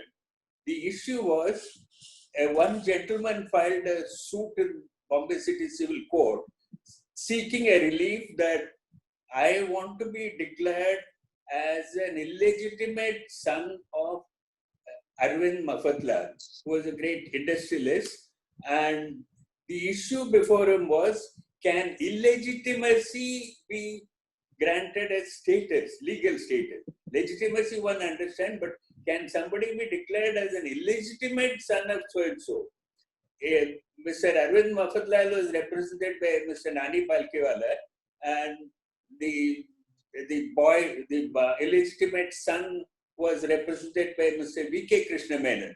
Two big lawyers appearing in City Civil Court. I was a law student, I attended that hearing, and finally, Justice Suresh very categorically held, even illegitimacy also can be a status, so it can be declared as a status. The reason is, an illegitimate child in the Hindu law gets half the share of a legitimate son. So he says illegitimacy also is a status, so you are entitled to grant. And in fact, it is very sad to hear, but till the end he was extremely agile mentally and physically. In last November, I was with him in an arbitration matter. We concluded it in November. And even that time he was extremely agile mentally and physically. We all will miss him. He was a great human rights champion. And my experience with him, the quote I explained to you, all others have spoken about him, about his activities in human rights. In fact, on one occasion, I presided over, he addressed the PB Sawant's memorial lecture in the university. I was a sitting judge, then he requested, so I was present. He delivered 3 days lecture on human rights at the PB Sawant's memorial lecture. Thank you very much. Thank you. It's a great honor to speak about a great man, and we all should emulate his quality. That's the most important thing. Thank you very much. Thank you so much, Justice Radhika. Thank you very much. Mr. Henry Tiffany, a co-host of today's program, Advocate and Executive Director, People's Watch, Director, Institute of Human Rights Education, also the National Working Secretary of the Human Rights Defenders Alert, and the All India Network of Individuals and NGOs who are working with the national and state human rights institutions, INI. But more than that, Henry is somebody who worked very, very closely with Justice Suresh on over 24 probably people's tribunals and inquiries and commissions. Henry. Thank you, Teesta. Good evening, friends. We remind ourselves very clearly we are not here to mourn. We are here to celebrate the life of Justice Suresh. But as we celebrate his life, we want to first thank his family. Thank all his daughters. We have never had an occasion to meet you, but your dad has spoken to us about you. That was the way he linked all of us to your family. And we want to thank you for having denied yourselves of your father several times, on several occasions, only to make sure that he was available to us. I think that was very, very gracious on your part. And we remain strongly with you as part of your larger family across the country. Justice Suresh, interestingly, has contributed greatly to this jurisprudence of people's tribunals. And during the Tamraparani hearings, we had called it the People's Tribunal, and Justice Mohan was on the official tribunal. And he came on the phone to me and said, Henry, change the name. We will have trouble if we continue with this People's Tribunal title. And that is where we came into this new title of People's Inquest, or a public inquest. And he said, make sure, Henry, at the end of the inquiry, that we are able to send this Justice Mohan, a former judge of the Supreme Court, our report. and tell him that I sent it to him. We conducted an inquest and we are making the inquest report available to him. This was the intelligent way, and he did it with conversations with Justice Krishna here, who was then actively involved as well. He was a victim-centered person. He loved talking to victims. He loved walking miles together to meet victims. And he loved whatever he had to fight to ensure that he was with victims. A judge for life was what he lived. The judiciary today, the judges today have to learn a lot from Justice Suresh. And he ensured that he translated the constitution into action through the various tribunals he sat.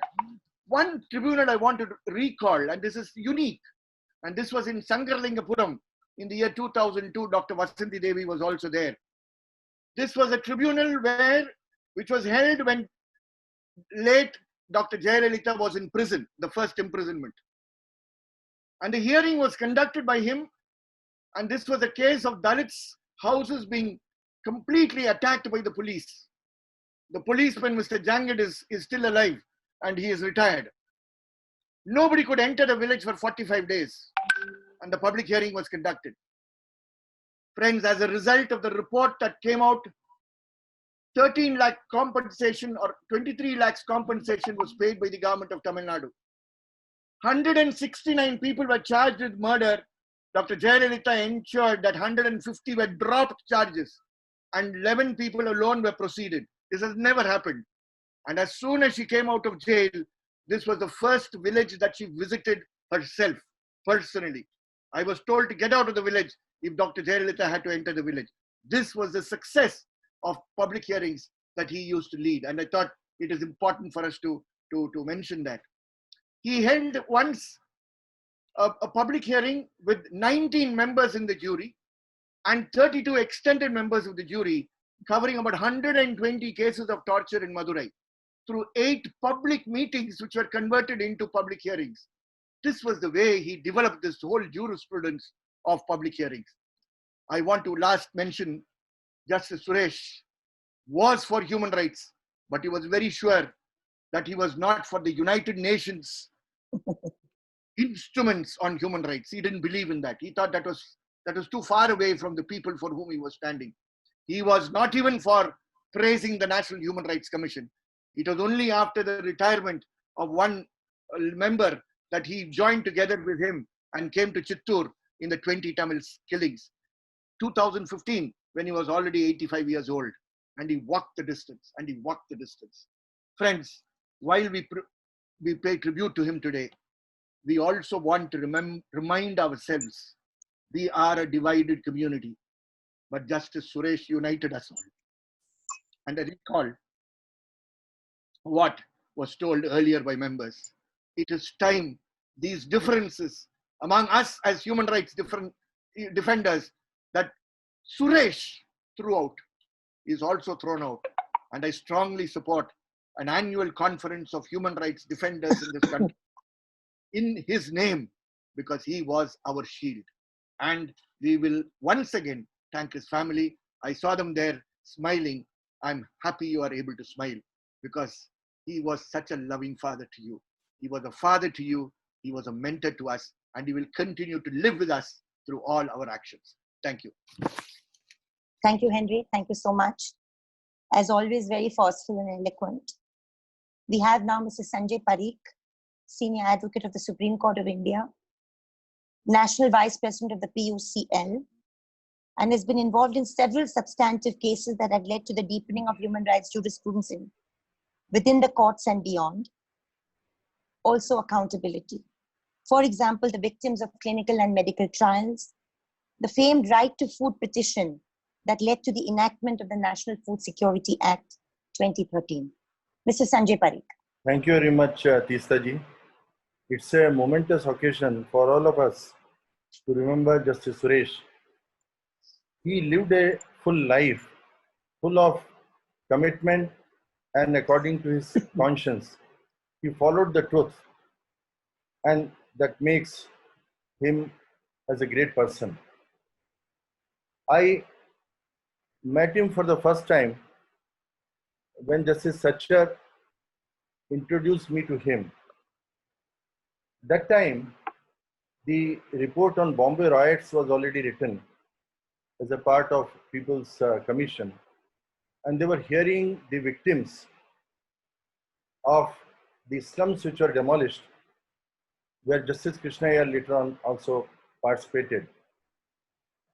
Thereafter, I met him several times, either in the meetings or in the public hearings.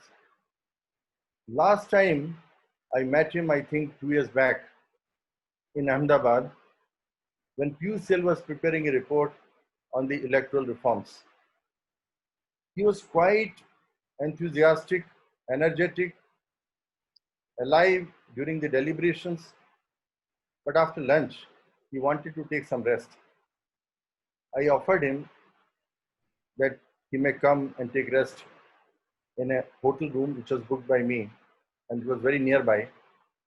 He agreed to come, but said that he doesn't sleep in the afternoon. I took him to my room. He took some rest, but didn't sleep.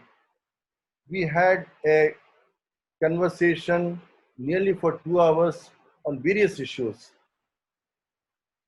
This was my last interaction with him. His passing away is a great loss to the people's movements. He was a member of several people's commissions, which the speakers have already informed you. And among them was the report on Gujarat riots, crime against humanity, as the title was given, which was also authored by Justice Sawant and Justice Iyer. Then we have a report on aquaculture, protecting the fishermen, which was relied upon greatly by the Supreme Court. Among several other reports which were authored by him as part of People's Tribunal. He was accessible for advice to the civil societies and ready to provide whatever help he could. He was quite firm and clear in his views. Besides being a respected judge, he was a thorough gentleman.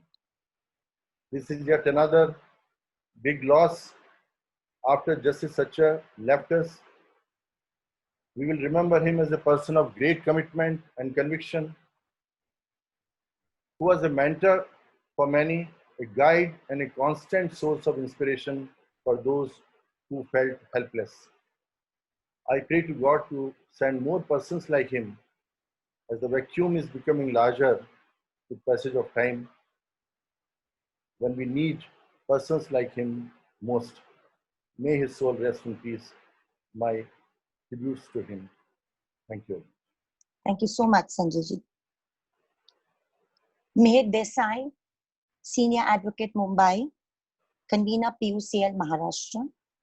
Associate as a lawyer and counsel with numerous litigation on human rights issues, labor rights, the rights of migrant labor during the COVID-19 lockdown, the Gujarat 2002 genocidal pogrom, including the Zakia Jafri case, formulating which Mr. Sanjay Parikh also played a very significant role, defending human rights defenders against draconian laws like UAPA and others. Mr. Mihir Desai. Thanks, Teesta. Let me just start by saying that there is a silver lining to everything. I mean, of course, it's a very sad occasion today, but at the same time, the silver lining I'm talking about is to the lockdown. That because of the lockdown, we can't have a physical condolence meeting. But the silver lining is that because we can't do that, we have one meeting where people from across India can participate through a platform like this, which otherwise would not have been possible, or would have been possible, but would not have been thought about. You know, I mean, I'm sure people at different places are having multiple meetings to commemorate him and his work. Various places. I think in Tamil Nadu also you are having one more meeting. In Bombay, you've already had 2 meetings. But what is really energetic is that today you have the who is who from the human rights defenders across the country here. unfortunately, many people will not get a chance to speak because of the time constraints, etc., etc. But I'm sure that everybody is here, and that shows the kind of work Justice Suresh did. Because Justice Suresh, I mean, we may have been sectarian in our own work, in the way we work, we come across to people, etc. But Justice Suresh tore through that sectarianism. Justice Suresh was somebody who, whenever there is a human rights violation, he reached out, and he always believed that the overwhelming majority of the people cannot approach the court, and then it becomes the duty of the court to approach them. And that's why the whole question, he used to always, as a number of speakers have said, I've had the privilege of participating with him in various tribunals, public hearings, fact-finding committees, etc. But as a number of speakers before me have said, that he used to walk the mile, he used to walk miles, in fact, not walk the mile, walk miles. He used to talk to the people, not just talk to their representatives, but talk to the people, which is something very, the affected victims, etc., which is something which is remarkable. And carry this on for year after year after year after year with greatest of optimism, no matter what and that optimism is something which we will miss in the coming times, which is something which I feel that was, and it requires real courage and real belief in humanity to have that kind of optimism which he had. I just wanted to end with one other aspect of him as a judge. He, of course, had a not very long tenure as a judge, but even in a short tenure, he gave that wonderful and the first of its kind judgment in the case of Sharad Rao versus Subhash Desai, way back in '91, before the other judgments came, the Ramesh Prabhu and other judgments came, where he held that during the electoral campaigning, okay, giving communal speeches or giving speeches based on religion amounts to corrupt electoral practice, and actually disqualified the candidate and revoked the election of the candidate. And that particular judgment was upheld by the Supreme Court in 1994. So he basically continued what he was doing on the bench. In fact, from what I remember, if I recollect correctly, he used to, even before he became a judge, even of the City Civil Court, he used to teach in night schools. Okay, he used to teach in night schools because he wanted to be close to the. He said that these are the people who require to be taught. Okay, so what he started before becoming a judge, continued as a judge, and continued post his judgeship. And so his life has been a one continuum of commitment, courage, and conviction, which I think all of us will miss. I'll personally miss very much. And as somebody rightly said, that this should be the beginning of, and this should not be a one-off kind of a thing, but it should be the beginning of various tributes which we pay to him, and those should be long-term tributes. Maybe a human rights conference per year, maybe some other ideas which may come. But I think that's what we should. And finally, I would like to say thank you to the family for being here in this time of crisis, and all the courage to you. Thank you very much. Thank you, Mir. We now have Lara Jasani, advocate, Mumbai, human rights activist, member of the PUCL, practicing in the Bombay High Court and also in the National Grain Tribunal. Lara. Thank you, Teesta, for giving me this opportunity to speak today at this meeting.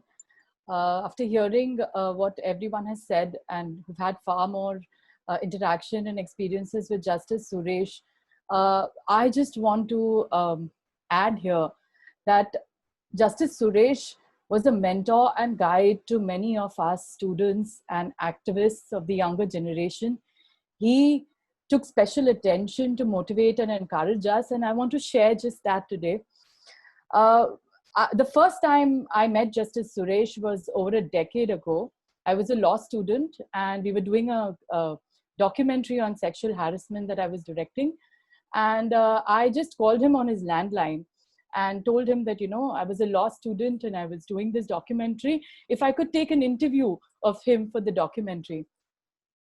I remember that he instantly said yes, and he invited me over to take his interview. The time I met him for the first time, I was already in awe of him. I had read the reports that were published in the Bombay riots, People's Inquiry, as well as for the Godhra riots and several such, and especially these two because they were very important to me personally, considering the crisis that we as a family had gone through. I was already, very grateful of him and in awe of him. And when I met him, I met the most humble and down-to-earth person. The first thing he said is, I commend that as a student, you were doing this. And it is pitiful that in spite of the Vishaka guidelines, this act, and this was at a time when the Sexual Harassment Act had not yet been notified.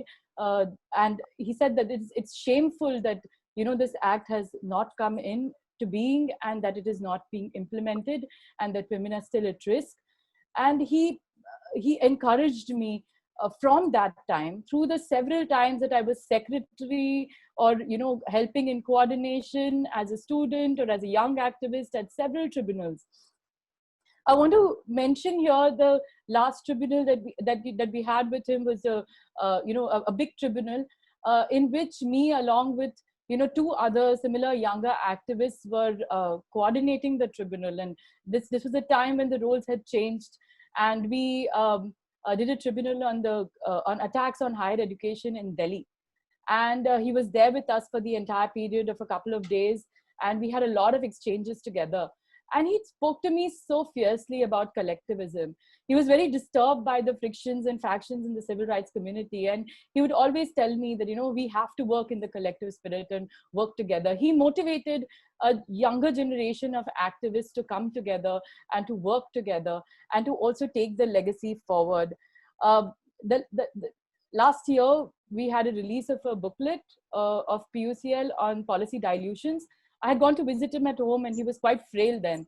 I thought he may not, be able to come. He was not in the best of health. His daughter was also home, and I remember she was doing a patchwork quilt, and she was also concerned about his health, but said that, if he felt confident, he would definitely make it. And Justice Suresh said, let me read the booklet. Let me have a look at the booklet and see what you all have written first. And I sat there waiting while he was reading the booklet. And after going through it, he told me this is a very important document, that the policy dilutions that are taking place are an attack on the Constitution, and that we must not take them lightly and we must report them at all times. And it is our duty as citizens to ensure that the Constitution is not diluted, that the rights are not dismantled. He was fiercely protective of the Indian Constitution and of people's rights. Even at the tribunal that we had on higher education, I remember taking the docket to him and saying that these are the dockets of the testimonies if you want to read. And he said, no, I will talk to the students. The students are the true activists and torchbearers. They are the ones who are fighting on the street. And they are the ones who have actually taken the state head on to protect civil liberties and to ensure that our Constitution is protected. And he was we raised issues of casteism, communalism, regionalism in the tribunal, but he actually sat through them, talking to the students, understanding those issues. And the report that came out was because of his sensitivity. I have no words to say beyond this, but I have huge respect, huge admiration for him. And like what all the others have said, it cannot stop here. We have to do so much more to commemorate his memory and to take his legacy forward. Thank you so much for giving me this opportunity. Thank you, Lara. We have also with us Sanjeevani Jain from the Lok Raj Sangathan, Maharashtra, of which Justice Suresh was a founding member. Sanjeevani? On behalf of Lok Raj Sangathan and its members, I feel very happy to join you all in celebrating the life and monumental work of our beloved honorary chairperson and former president of Lok Raj Sangathan. Thank you so much, Teesta and whole team, for doing this. I will talk about some points. I will not repeat them as far as possible. I can understand that we are running short of time. Just 2 or 3 points I would like to add. Justice Suresh's name is indelibly linked with exposing the so-called instances of communal violence for the genocides they really were. He subscribed to and defended the principle of command responsibility. These so-called communal riots are actually genocides planned and executed directly by or with the blessings of the state. The Indian people are not communal, the Indian state is. It is in fact a continuation and perfected version of the state created by the British to safeguard their interests, and it is a tool in the hands of the propertied classes. It is used to implement the policy of divide and rule. Justice Suresh did not hesitate to point out the culpability of the highest political leaders and officers of the state in the various instances of genocide. He was forthright in denouncing black laws and pointed out that the AFSPA, for instance, enabled officers of the armed forces to commit crimes against people with impunity.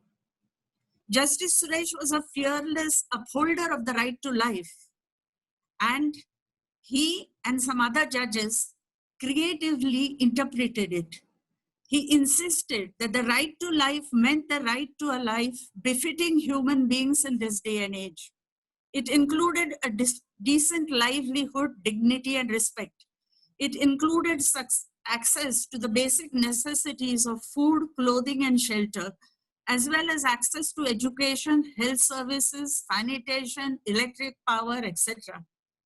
And these are the rights he strived to uphold for everyone. It is very important that he saw the common thread in all these issues, the central issue of the times. In our system, the people at large are kept away from political power. He was convinced that the present political system can never fulfill the needs and aspirations of our people. That is why, for over 2 decades, right from before it was founded, he threw himself into the cause of establishing Lok Raj, a political system and process in which decision-making power vested in people. He saw the intricate connection between criminalized political parties and the political system and process that ensured such parties were in power. In 1993, the Preparatory Committee for People's Empowerment was founded in New Delhi with the understanding that empowerment of the people was a necessary condition to end the communalization and criminalization of politics. He participated in the work of this committee, the precursor of Lok Raj Sangathan, from its very inception. He was an active participant in the numerous consultations and public meetings organized by this committee in Delhi, Bombay, Pune, and many other cities. He was a founder member of the Lok Raj Sangathan, as Teesta has mentioned, and he actively participated in working out its program. He was elected president of the Lok Raj Sangathan in 2003 and subsequently became its honorary chairperson. We members were always encouraged and inspired by this learned yet very down-to-earth and humble man. No place in the country was too far for him to travel, nor any meeting on people's empowerment or human rights too small for him to participate in. I remember just a few years back, we had organized a meeting in Bombay, and we asked him whether it would be possible for him to come and address it, because unfortunately there was no lift in the building. And he readily agreed to do that. But imagine our distress when we found that he needed to climb all those stairs with support. And he did it very cheerfully and participated wholeheartedly in the meeting. Justice Suresh, as others have said, but this quality I would like to again stress.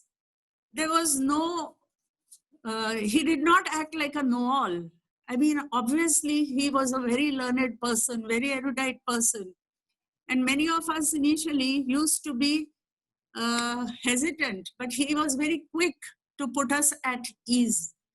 And we later found that he was keen to discuss. He was very keen to discuss with the youth also.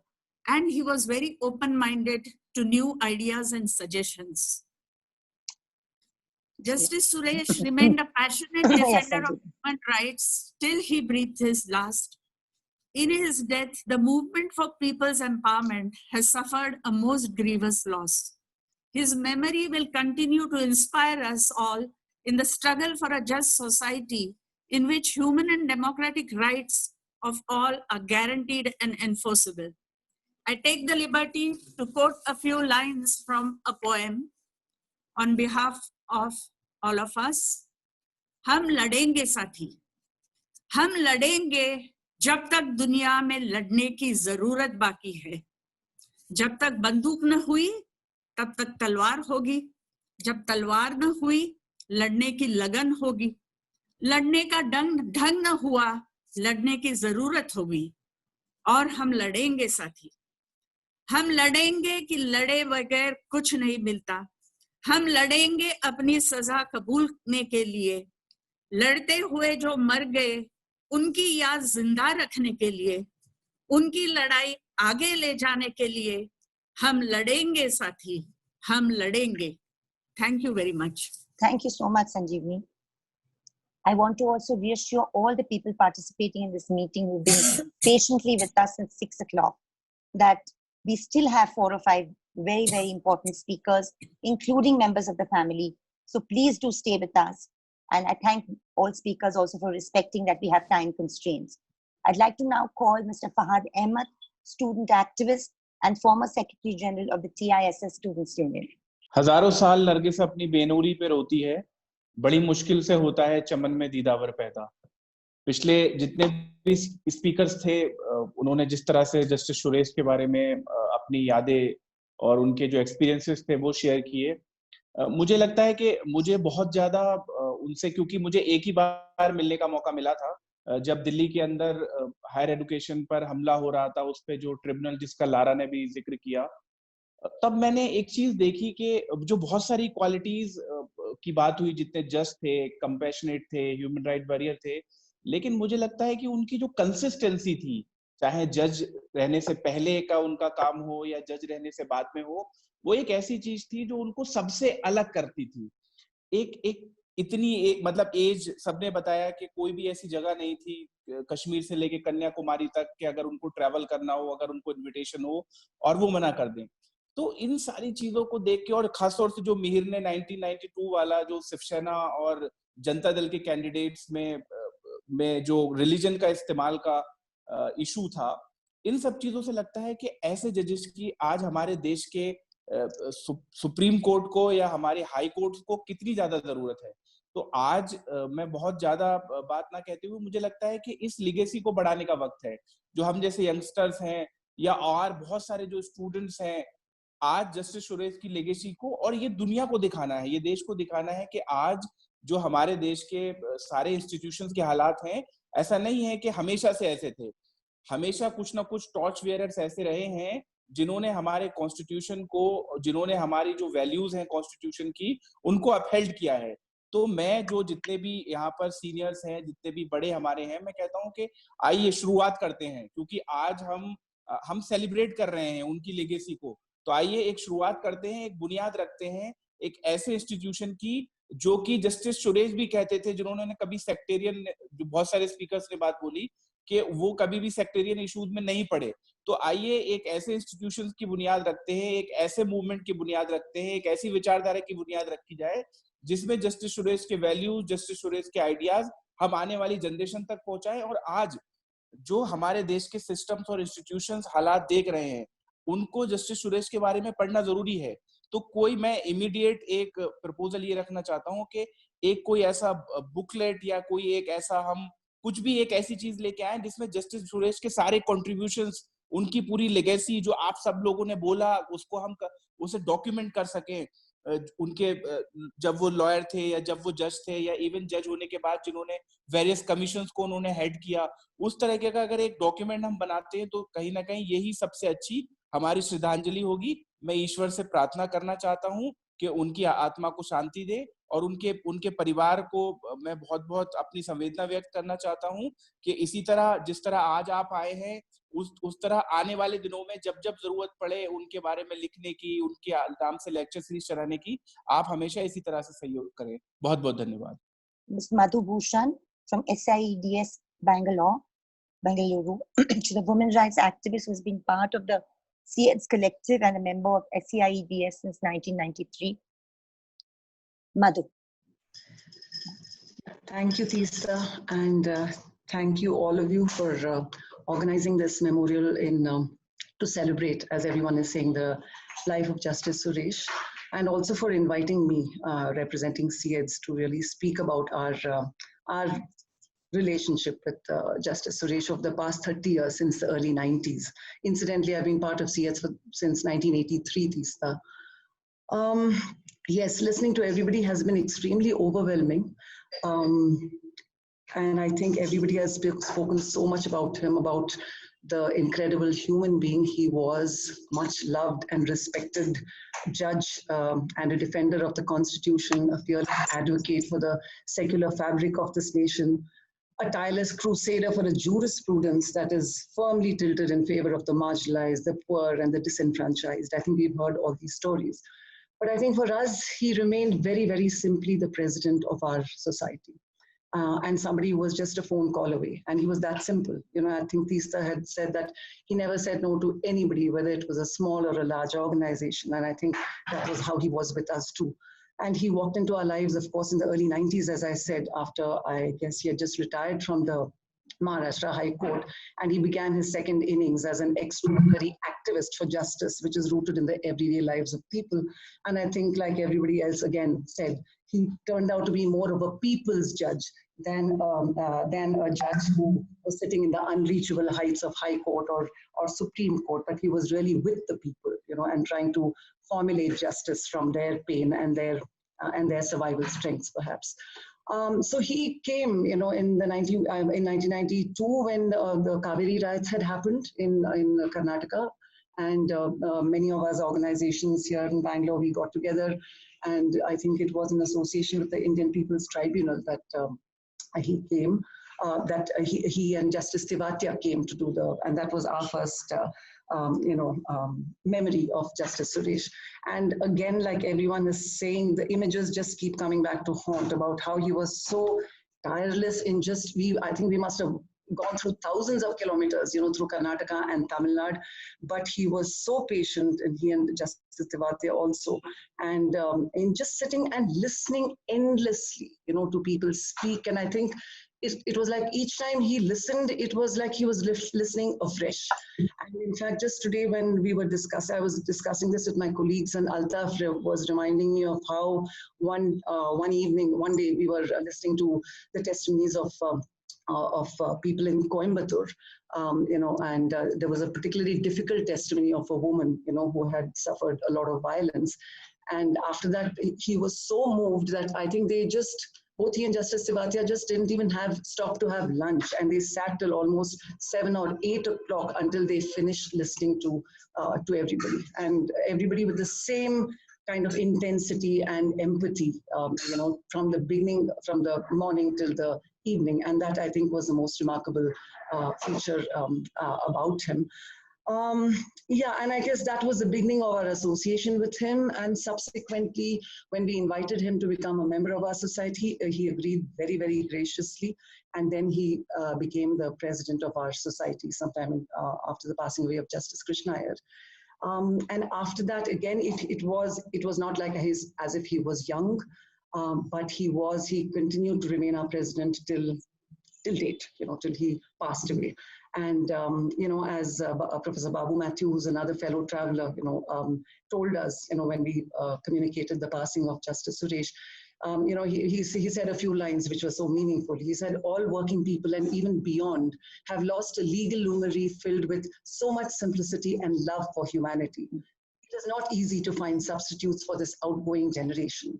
These stalwarts who are upfront, courageous, and filled with love and solidarity for the right cause are hard to come by. And CEDS is lucky to have received his guidance till he breathed his last.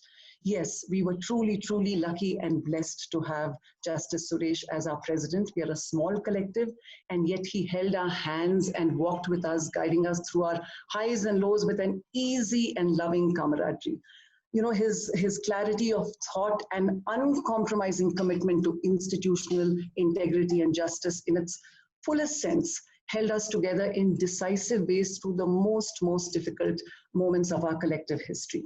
And despite his failing health and inability to walk, he came now to Bangalore every year, you know, and including this year in January.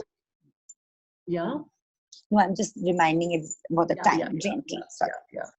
Yeah, so he came even this year, and while yes, of course, it's devastating to realize that he's not there anymore to guide us, but that he's left us with a lot of strength and a lot of lovely memories. And I would just like to end with, you know, recounting some very, some personal memories. You know, when he left this time, he came with his daughter Rajni.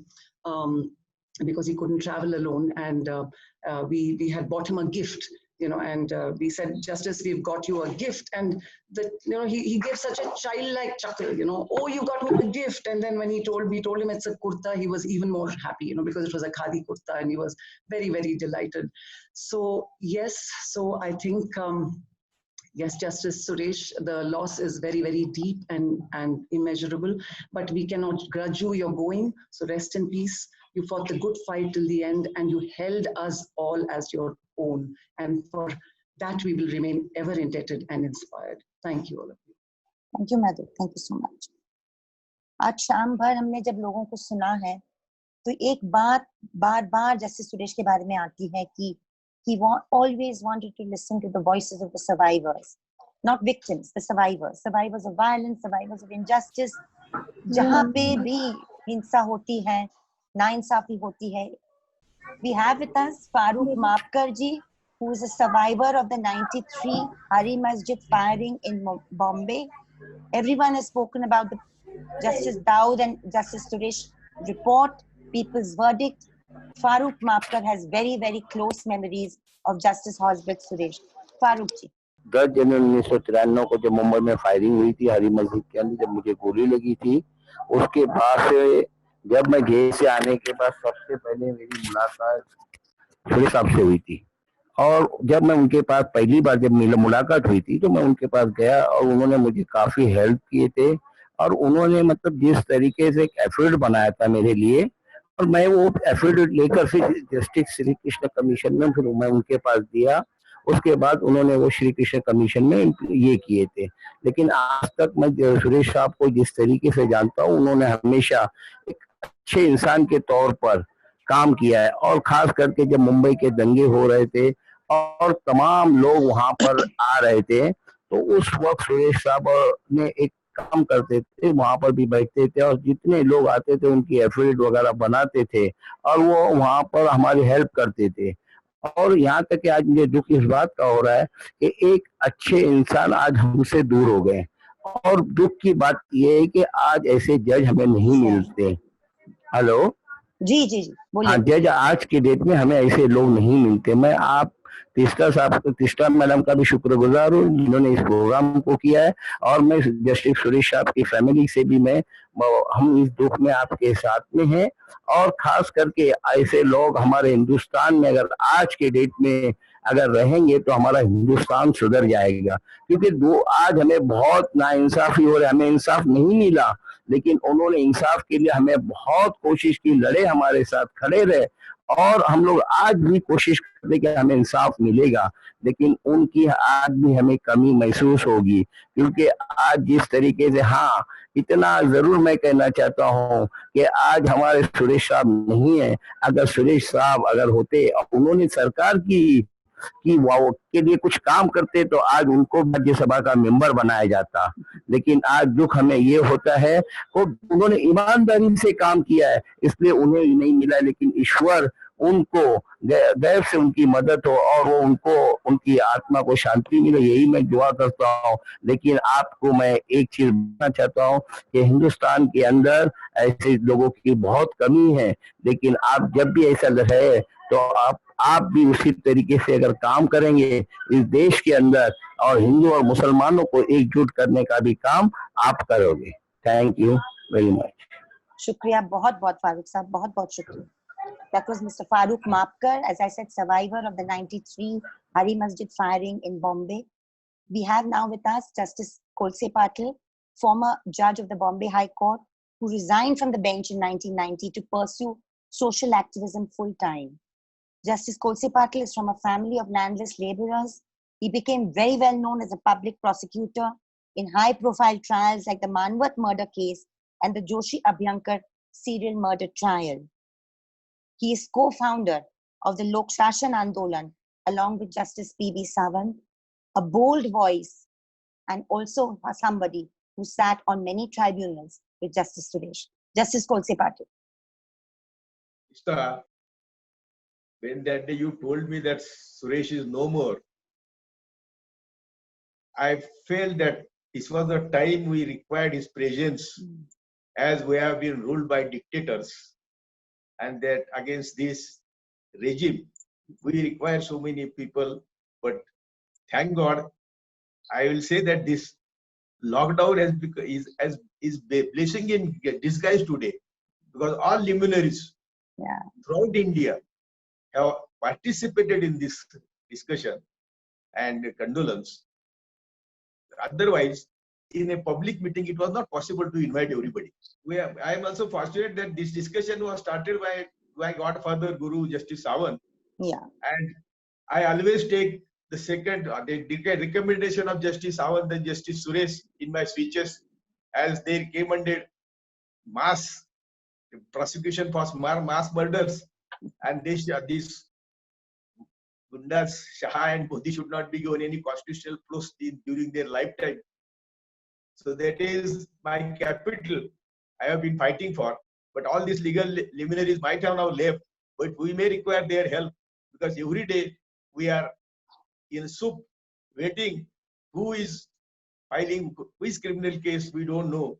And that is their motto, to put their intellectual opponents in jail, as we have seen in Elgar Parishad matter and all other matters. Innocent people are being languishing in jail.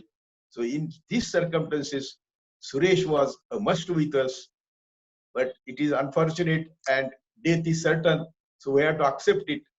With his family members, I promise them, whenever they require any help, we'll stand by them, we'll help them, and at the same time, we'll carry forward Justice Suresh's legacy. We'll try to maintain that zeal with which he has worked. I read his book, one book, that he says all rights are human rights or fundamental rights. As somebody mentioned, that all rights for which he was fighting, that was his book. So he was thinking only of humanity, that is, so to say, homo species, and world was his jurisdiction.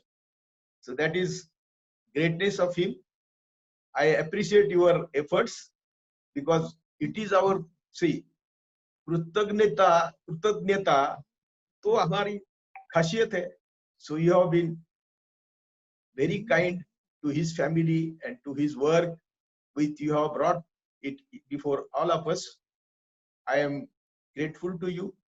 I will always remember Justice Suresh, and we will work together. We are sure that we will carry this legacy forward. All legal liberties will be with us, except one or two. With everybody I had dialogue and I had worked with. So you have given me opportunity to renew our friendship, renew our meetings. Thank you very much. God bless. May his race be soul rest in peace. Thank you. Thank you so much, Justice Patil. It's with lot of emotion and that I now request the family of Justice Suresh to please share their reminiscence of Justice Suresh, the family man, the wonderful human being. I had the good fortune of being very, very close to the family. I still am very, very close to the family. And I will say my few words at the very end, but just now I will say this much, that there's a small school, a beautiful school started in the little town from where Justice Suresh hails, Suratkal in Karnataka, started by his father, that is Rajni and Malini's grandfather. And after many, many condolence meetings already held for Justice Suresh, there was one there as well. Far and wide, people are celebrating and mourning the loss of this wonderful human being. I'm over to you, family of Justice Suresh. I would like to thank everybody who has attended today's meeting, because this was something that we would have loved to do in person, but due to the COVID thing, you have done it for us. And we are so ever so grateful to you for this. This is something we will cherish forever, this whole meeting that you have put together. And a lot of memories have come up, because we remember when Papa went for these things and he would come out back and talk about his experience there. So again, we thank you for that. It brought a smile to our face, because we remember the other side of things, because he would come back and tell us about little things that, which probably you would not know. And so we were also part of his journey, like somebody mentioned. Yes, we were also part of that journey. And yeah, it was, of course, it's like we all of us, we all know, even the littlest one here, he says, Acha was a fighter. Hello. Acha was a fighter, and we don't give up that. And he would not want any of you to give up that fight.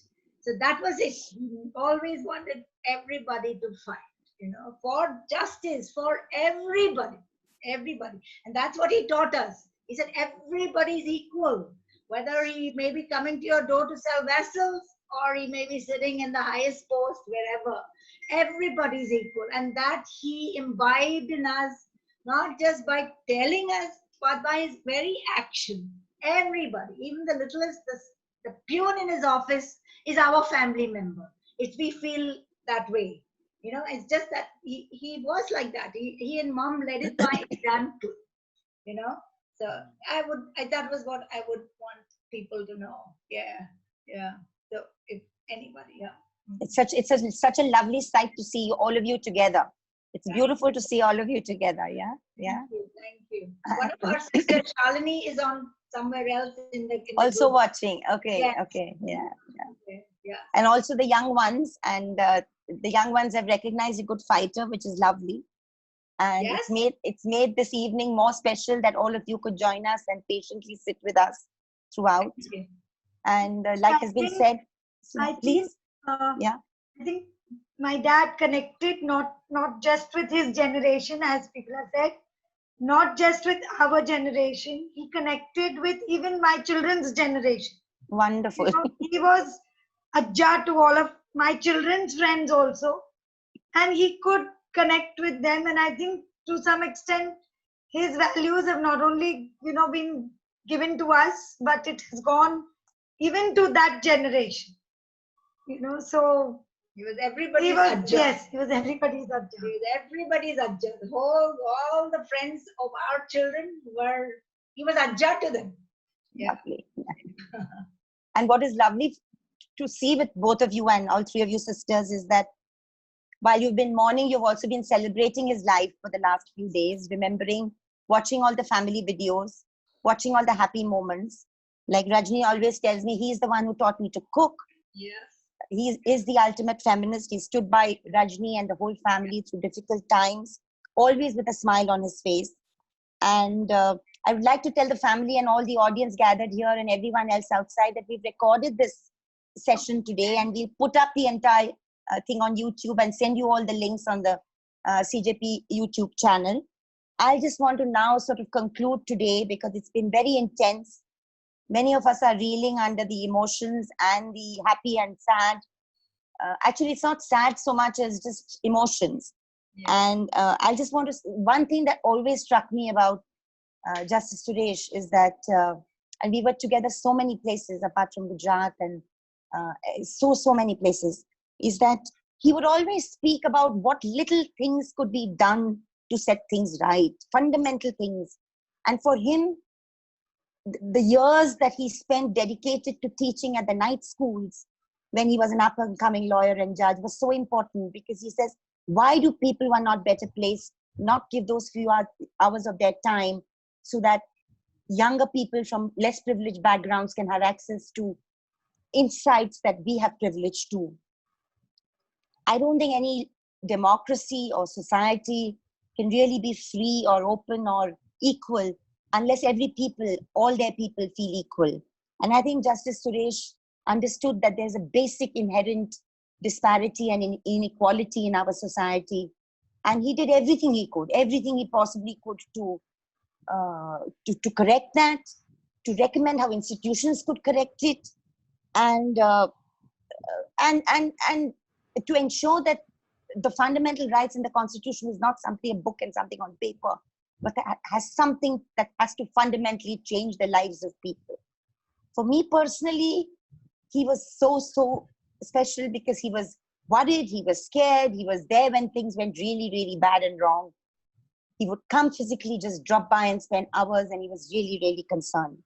I just want to, because the Concerned Citizens Tribunal has been mentioned so often, the Crimes Against Humanity report, I just want to record here at this meeting that it was that report with Justice Krishna, Justice Sawant, Justice Suresh, and many others, by the way, because there was Aruna Roy, there was KG Kannabiran, there was Ghanshyam Shah, there was Tanika Sarkar, there were many, many panel members.